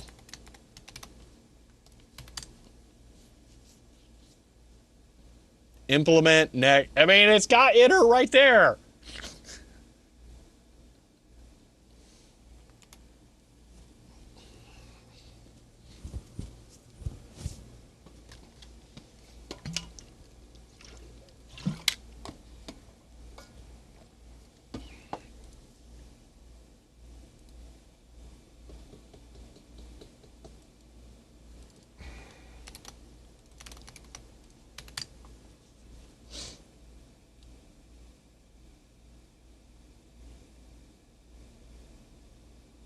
You know what? Screw this. Hold on.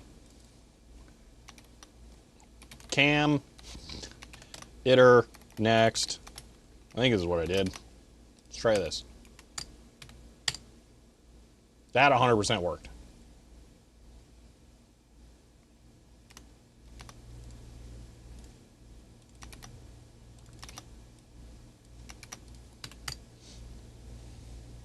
Frame. Beautiful. Okay, sure. I have no idea why that works and the other doesn't work, but whatever.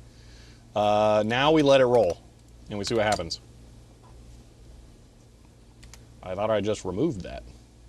Okay, we're importing wand. Depth must be integer.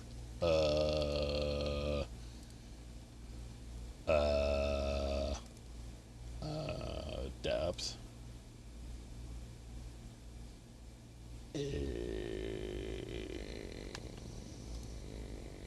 Sampling factor. Do we have a sampling factor? Color space, the stack's color space types, RGB, blah, blah, blah, blah, blah, blah. YUV, maybe? Okay, so we'll try YUV as color space instead of depth. But maybe we need depth, and I'll just set depth to 8, and we'll hope for the best. Depth. 8. And then color space needs to be YUV.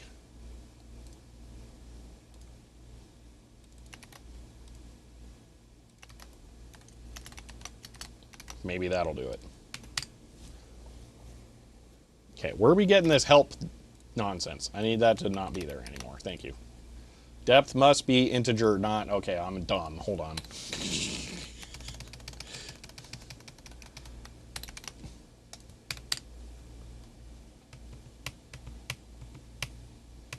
Exception, unexpected, end of file, buffer, YUV, no such file.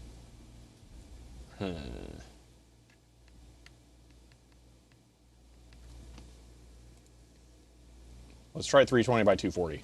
320, 240, in case that's the problem. It's the not enough data. Corrupt image error.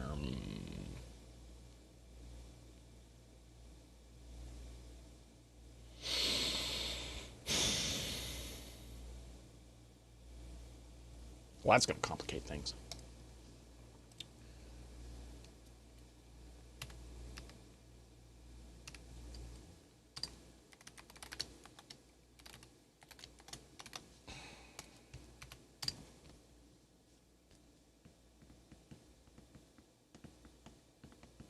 $800 by 600. Oh, it's not even what I would have expected. 800,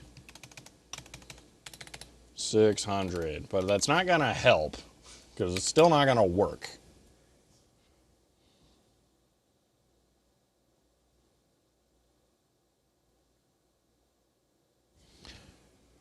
I'm not sure what you're saying, Patrick. See, when you do image format, you have this. Format YUVY2. What do you mean? But there is no format like that for ImageMagick.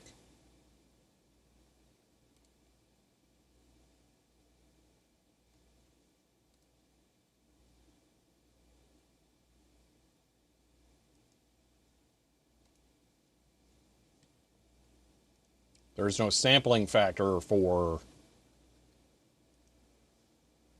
wand.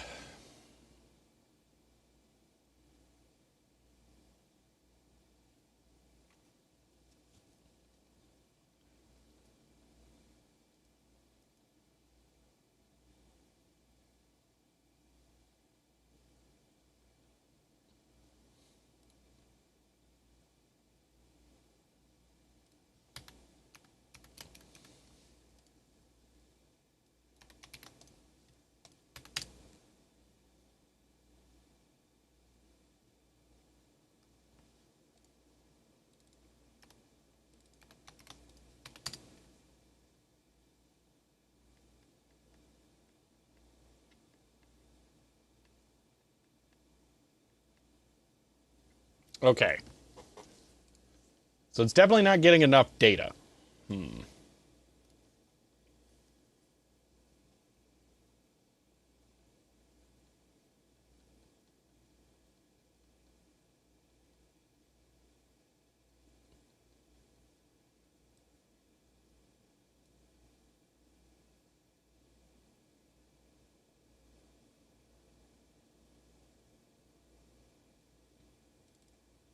UYVY.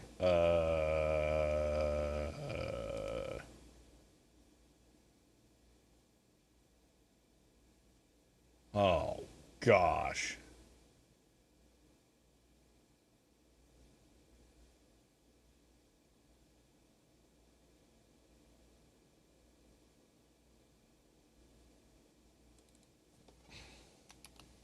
Okay, so this is the format.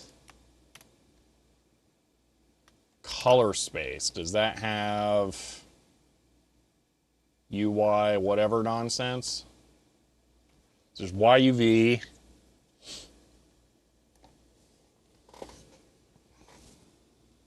I'm going to guess color space is YUV still? I have no idea. I can only assume.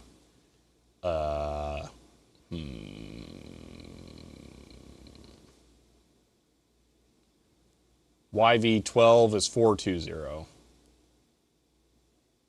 I don't see why V12.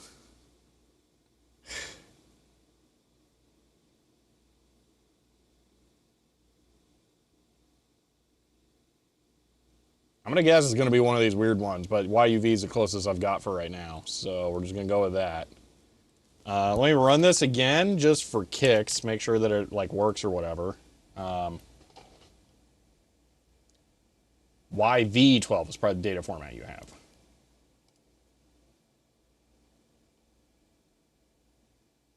YV12 is not a thing here. YV12 does not exist on this page. We can worry about byte swapping later since we literally have a byte string. It's not going to be difficult. It's just going to be tedious.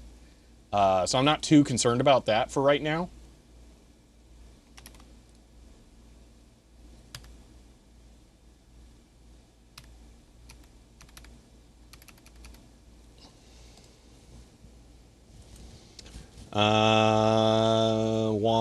Hold on, I want to just add this real quick. Out.png. So let's set let's go brass ring, 800, 600, see what we get. 800, 600, depth of 8, see what happens. I bet it errors, but we'll see what happens. It'll work without the byte swap, just weird colors. Yeah, exactly. So let's see if that's even enough data for this. Image save, frame has no attribute. Oh, it did work. Image, okay. So it tried.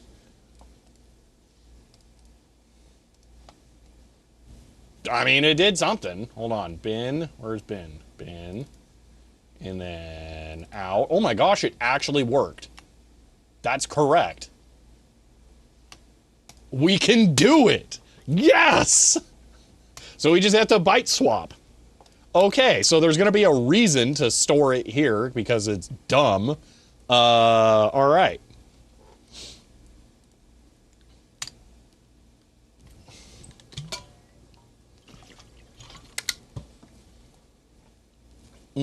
Okay.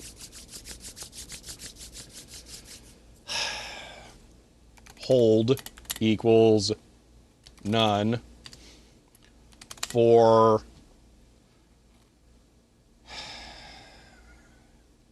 I value in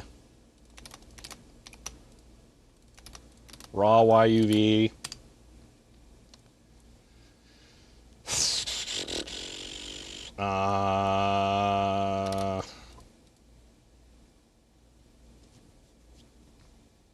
is there a way of doing a step size? Python for step size.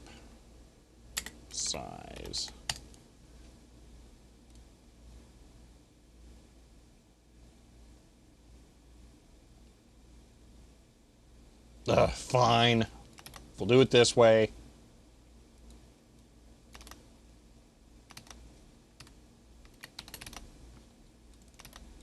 Len this. Okay. So for, or no.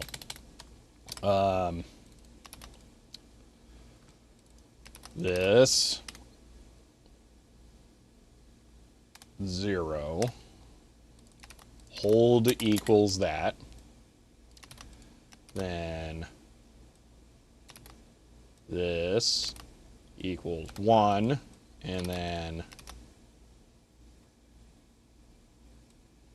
1 equals hold.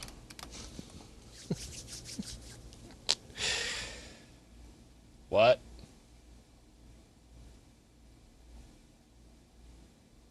I don't know what that is, Ben.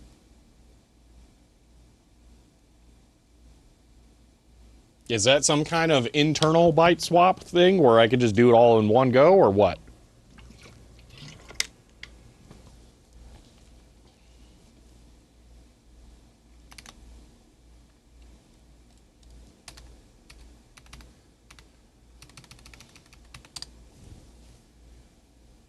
Bytes object does not support item assignment.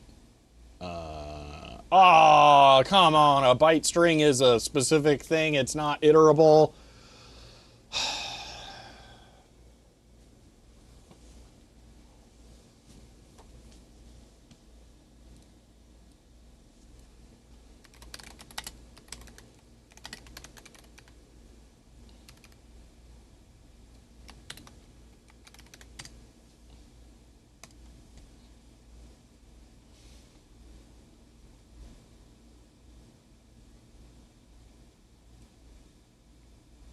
Okay, well, that's pretty easy. So we just do list, or hold on, list like this.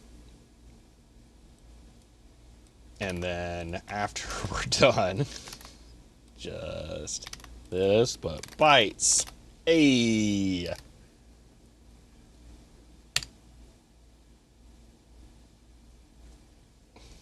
Okay, it's done, and drum roll. That looks the same. What did I screw up?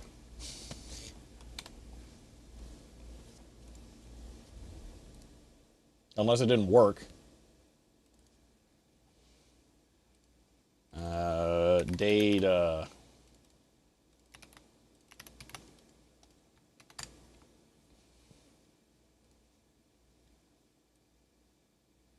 It's still not right. 0 goes to hold, 0 goes to 1, and then 1 gets 0. You're only swapping the first 2 bytes every time. Well, you and your Mr. being smart and fancy with your thinking and knowing stuff.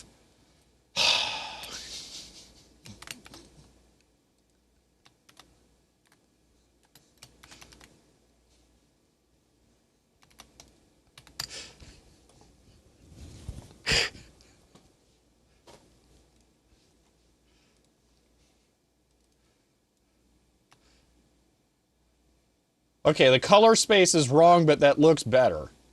So we need to figure out the correct color space now, which, yay. Majenko,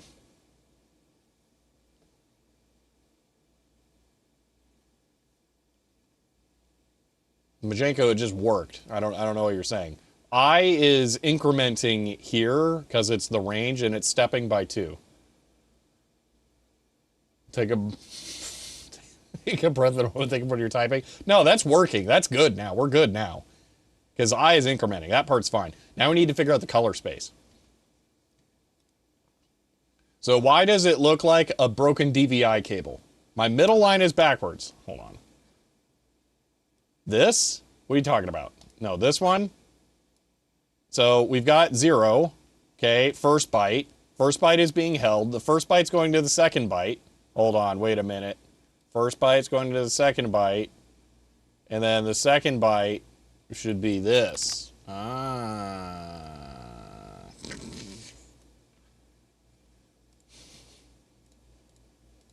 Wait a minute. No, hold on. That's still not correct.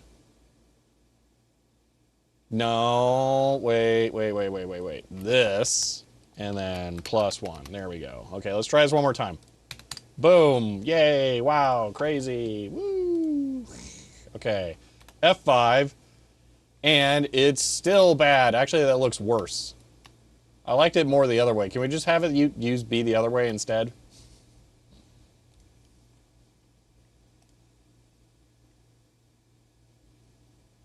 Oh my god, I'm so stupid.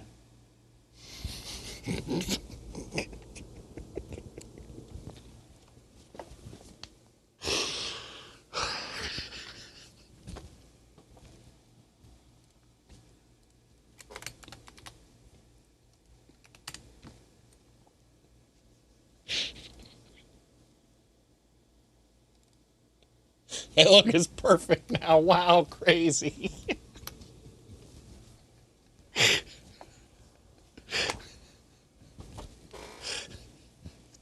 Okay.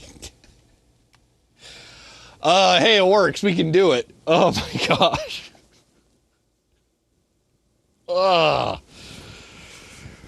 All right. Woo! Yay! Yippee! Now, how do we set the controls? Ugh.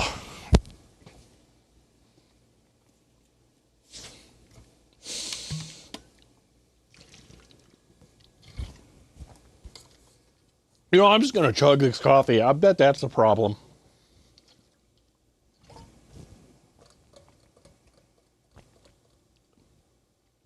So it looks terrible because in OBS, I had set it to manual focus, and I had just set a random value that was not the correct focus. And the camera is currently still set to manual focus with the wrong fixed focus position. So the next thing we're going to do is set fixed focus mode and set the fixed focus value.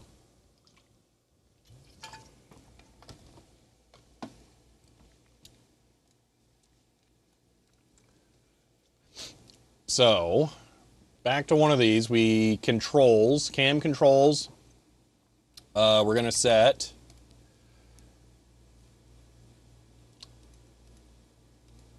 probably, let's do this, and then we've been printing out all of the controls every single time. So, focus absolute, or focus automatic continuous, equals false. And then focus absolute.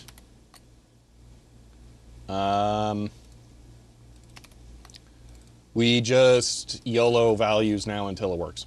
So it's currently set to 35 and it's wrong. So let's try 55. I don't know if this will automatically update. Let's find out. F5. Well, that made it darker, so that's a thing. Okay, how about 155?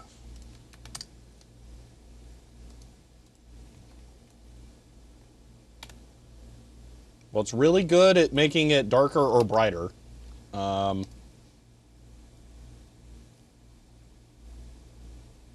Yeah, we probably do need to give the camera a second. Hold on.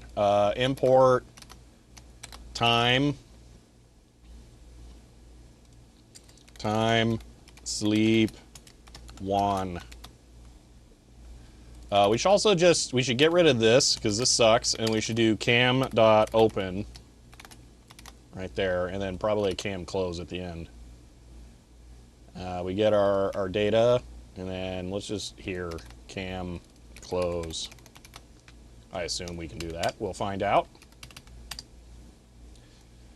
Invalid doodad, you and you're wanting like normal things.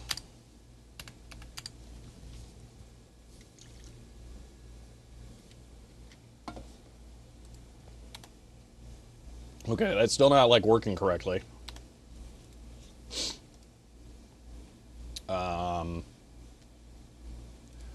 What was it showing for values? Absolute is value 30. Focus automatic continuous is true.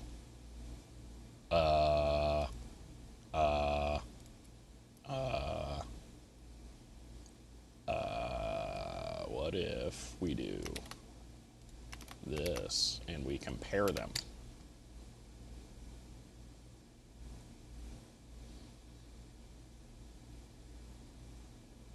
Okay, so that's not working. Do I need to set dot value? Is that what the problem is? On dot value. That's the problem. Okay, dot value, dot value. And now that should do something very different. It's info. Boom! Just totally guessed it. Okay, there we go. So the exposure can be set as well. But yeah. All right. So then we just pick the focus values that are correct for each tray. And we'll pick an average, like I'll find a CD that's like white, like one of those printer discs that isn't actually printed. We'll stick that in there and then set our exposure so that is like just barely clipping, because most discs aren't going to be pure white. And the bottom ones will probably be darker anyway. But yeah, that is totally going to work. So here's what I'm going to do. I'm gonna save this. It was already saved, so I didn't need to save it. I'm gonna put this on or in the Discord server. That way, when I come back to this later and don't remember where the file is, I'll at least know it's in the Discord server.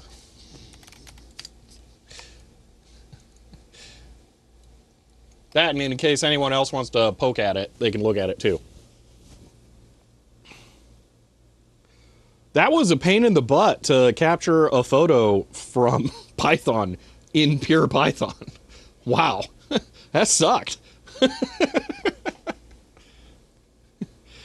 No, we're never doing OpenCV stuff. Also, apparently Discord won't open. Is Discord down? Oh, it worked when I followed a different link that goes straight to something or another. Okay, live.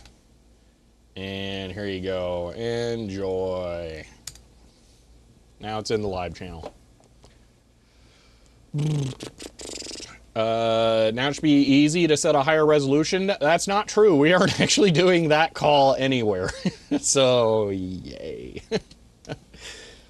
Let's see if the video v4l Linux whatever thing somewhere shows that. This is not that. That's Linux Pi. Let's go back to whatever, this one. Okay. So do they show how to change the resolution here? Not that I can see.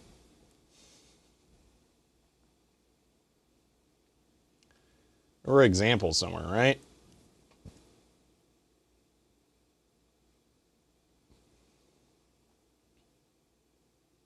Documentation. I think this is linking to the other one, though. No, it's not. Okay. Video capture. Cam format. I think we have to do a format call. So like set format. But we don't know... We don't know how to set the pixel format. That's the problem. Because in the documentation for both, I think it is not telling us how they are doing that correctly. We can guess. We can try that later. I would prefer to manually set the format. But we have to make this call, but I don't know where they're getting the value for that string. Very simple autocorrelation things like things that look like straight line, but it's been 20 plus years since I took that module at university. Let me put it this way. How many CDs do you think there are where stuff doesn't always align straight? And how do I detect that and have it not work correct or be messed up? I don't know. I just don't care. Just straight up, I don't care. It's not a big enough of a problem, I think. So a lot of the problems I was having my camera set up here should be very useful to me. I'm glad. Very happy this will be helpful.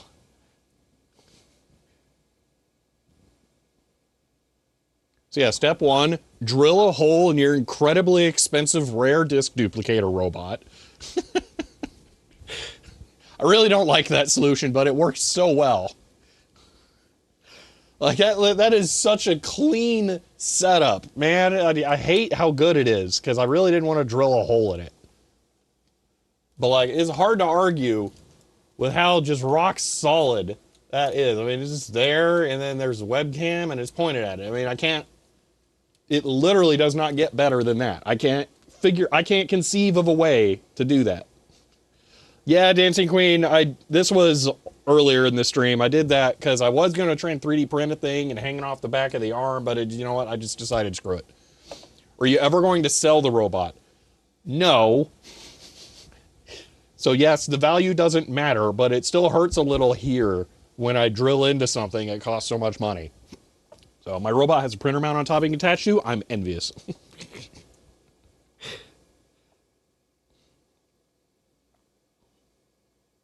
Yeah, that's looking real good, though.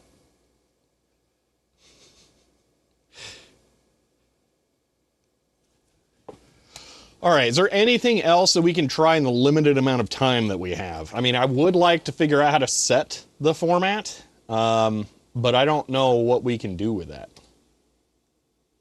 I really don't know how to figure that out.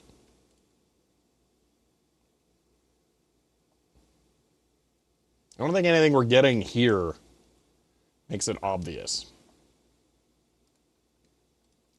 Can we somehow get the current format? Cam get format. So what does that look like?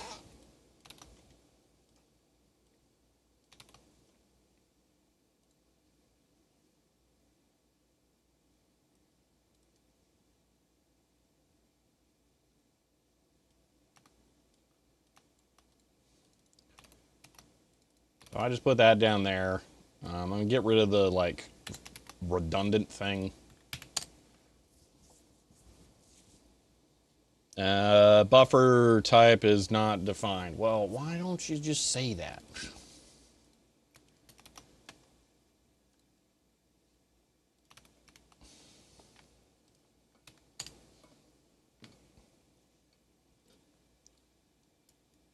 Pixel format equals this.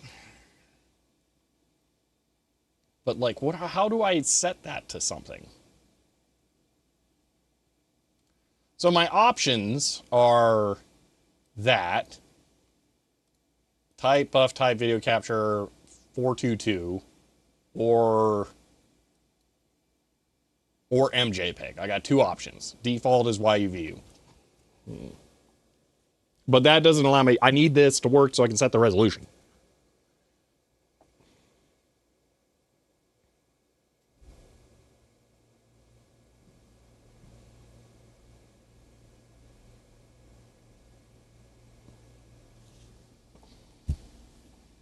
Wait, is it as simple as YV?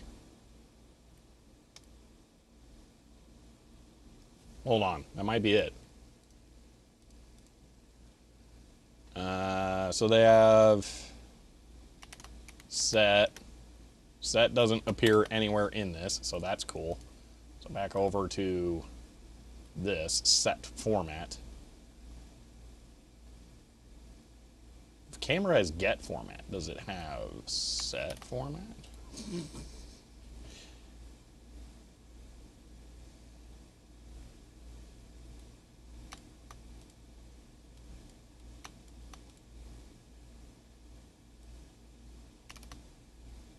So YUVU, or whatever it was. Okay. So let's say it's that. And then, you know what, we'll leave it as 640 by 480 because I know it'll accept that, and we'll see if this works. String object cannot be interpreted as an integer.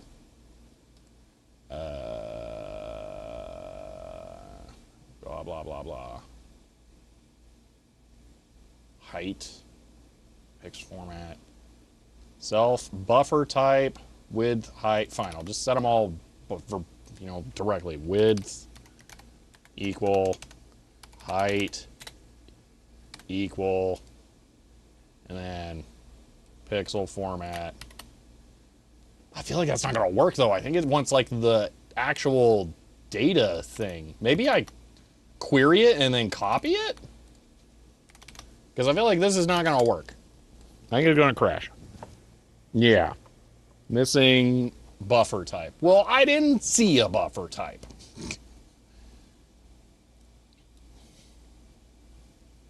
Read the example. The example sucks. I don't want the video capture thing. That's not how, this doesn't work for me for some reason. I couldn't capture a single frame that way.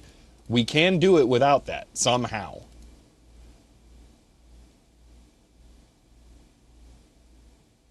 You have to have buffer type to have a buffer type on the next line.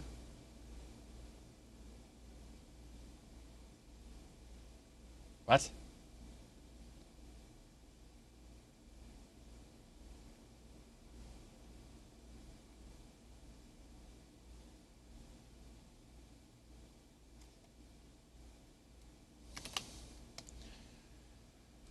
All right, well, let's pretend we can go back to this and that this will work. Oh, hey, you know what also helps if I did it before that. Okay, let's go back to this. Let's just try this. YUVU, whatever, okay? Let's see if this works. Capture, set format, and then I'll just get rid of all this. Let's see if that errors or not. Capture is not defined.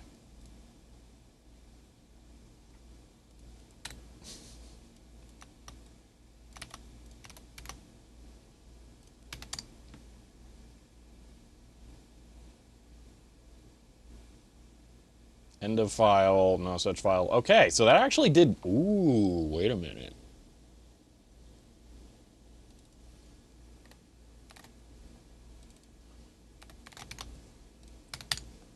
I think it did work.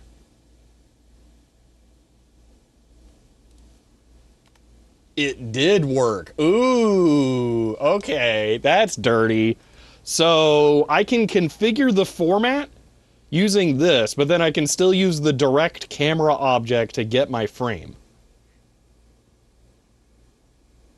So I can do 1280 by 720, or actually, let's just go for the brashing. 1920, 1080, 1920, 1080. That's right, I copied and pasted one and typed the other. And then, boom. F5. Look at it, it's beautiful.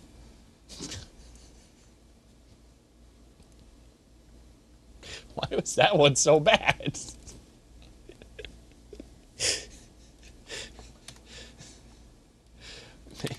Maybe I should do like that, and then let it autofocus.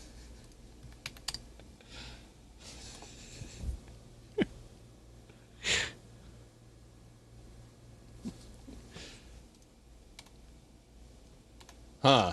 Is it a different focus value now? Like with it being higher resolution? That's kind of weird.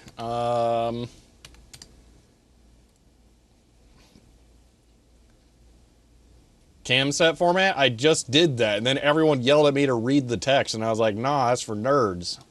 I think it's a different focus value for this for some reason. When it's 1080p. I have no idea why.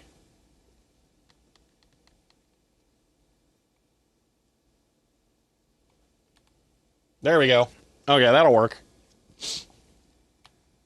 Yeah, that's way, way better. Okay. Yeah, this is going to be nice. This is going to be so awesome. We don't need, like, the sides, but I don't know if I can capture without that. But this is the benefit to it being in wand, because with wand, we can just specify our crop region. And since it's always going to be the same, it's going to be ridiculously simple to figure out. So next weekend, we will figure out how to integrate this into the existing code. I want to keep working on this on streams. I'm going to do some other stuff for videos while we work on this in the background. But yeah, I want to keep making some progress on this. All right, let me pop that newest revision into Discord just so I can continue to be lazy and use chat source revision. But yeah. I'm very, very happy with that. Yeah, for a webcam, that's perfect. That's going to be really good. Now, there are actually some, I don't know if you'll be able to see this on this webcam. Yeah, so there are some stripes on there, but that's where we need to just get the exposure dialed in. So, chat versioning system, yeah. But this is going to be super nice. So, yeah.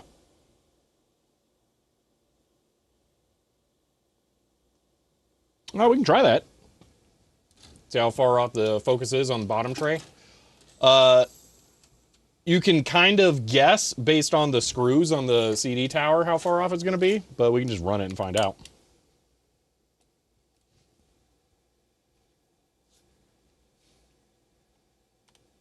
There we go. So fairly far off. I don't think we're going to have a happy medium. I don't think the aperture is going to be suitable for that. But again, we could just set different focus values. So it won't be a problem. So for this, it might be, I don't know, 45. Retake it. And that was not the answer, but we got our stripes.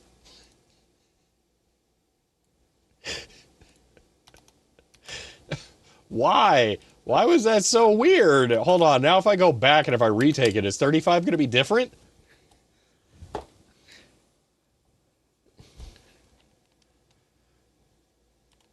Oh, that's so confusing. What does 25 look like then? These focus values don't make any sense.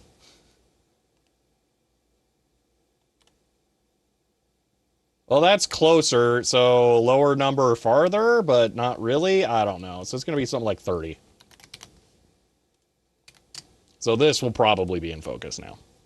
Because look at that cable sleeving. Oh, that's crisp. And then this, not quite so much. But now, boom, there it is in focus. So for this, it would be 35, 32, and 30. So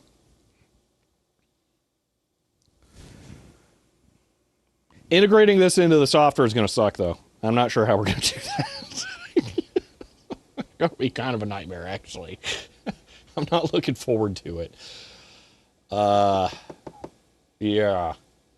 Oh, well. We'll figure that out, though. It's going to be really complicated. That makes sense to find 0 infinity, because all cameras have infinity stop, but closest focus distance is arbitrary.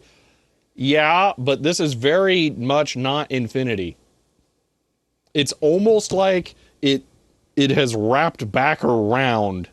Like, this would be the closest distance, and that it's starting to go away again. Like, if I went to, like, let's say it was 100 is the midpoint, maybe 135 or 170 would be in focus too. I don't know. It seems really weird. I don't understand what happened.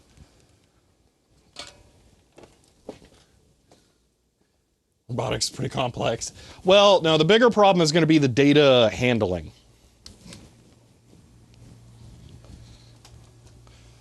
The next problem to solve with this is going to be that I can't reach that light to turn it on. Is that I think I'm going to add the camera to the controller for the robot itself. So I'm going to have an option for the robot to have a controller to activate the camera, but that would mean that the robot has to save the camera data to an image, but the controller code for the robot doesn't know where the disks are being saved to. There is no data for that.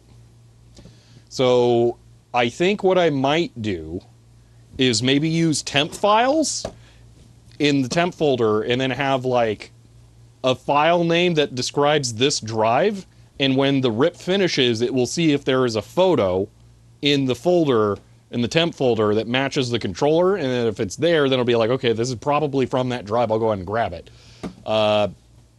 But yeah, it's not going to be super elegant due to just how this all works because of the multi-threadedness. So it's not going to be great. So, but we'll figure that out next weekend. For right now, I need to connect to my server so that I can run the outro. Double tap's not working this time. Alrighty. Do you not generate a UUID for every rip? No, I do not. It's outro. That's not the outro. This is the outro. There we go. Alright, well, that's the stream. Like adding a disk. I'm not sure what you're saying, PC Magus. I've already extensively modified the robot, though. Alright, that's it for the stream. Next weekend, we will work on integrating the camera into the software so that it can take the photos of stuff as it goes along. I don't think it will be too bad. Getting the camera working fully in Python was a much bigger issue, and we actually didn't install anything today to make it work, technically. Linux Pi was already in there, so that's not going to be too bad as far as dependencies. I was really afraid of like Pi UVC or FFmpeg being required, which were going to suck, but yeah, that's not too horrible. So, all right.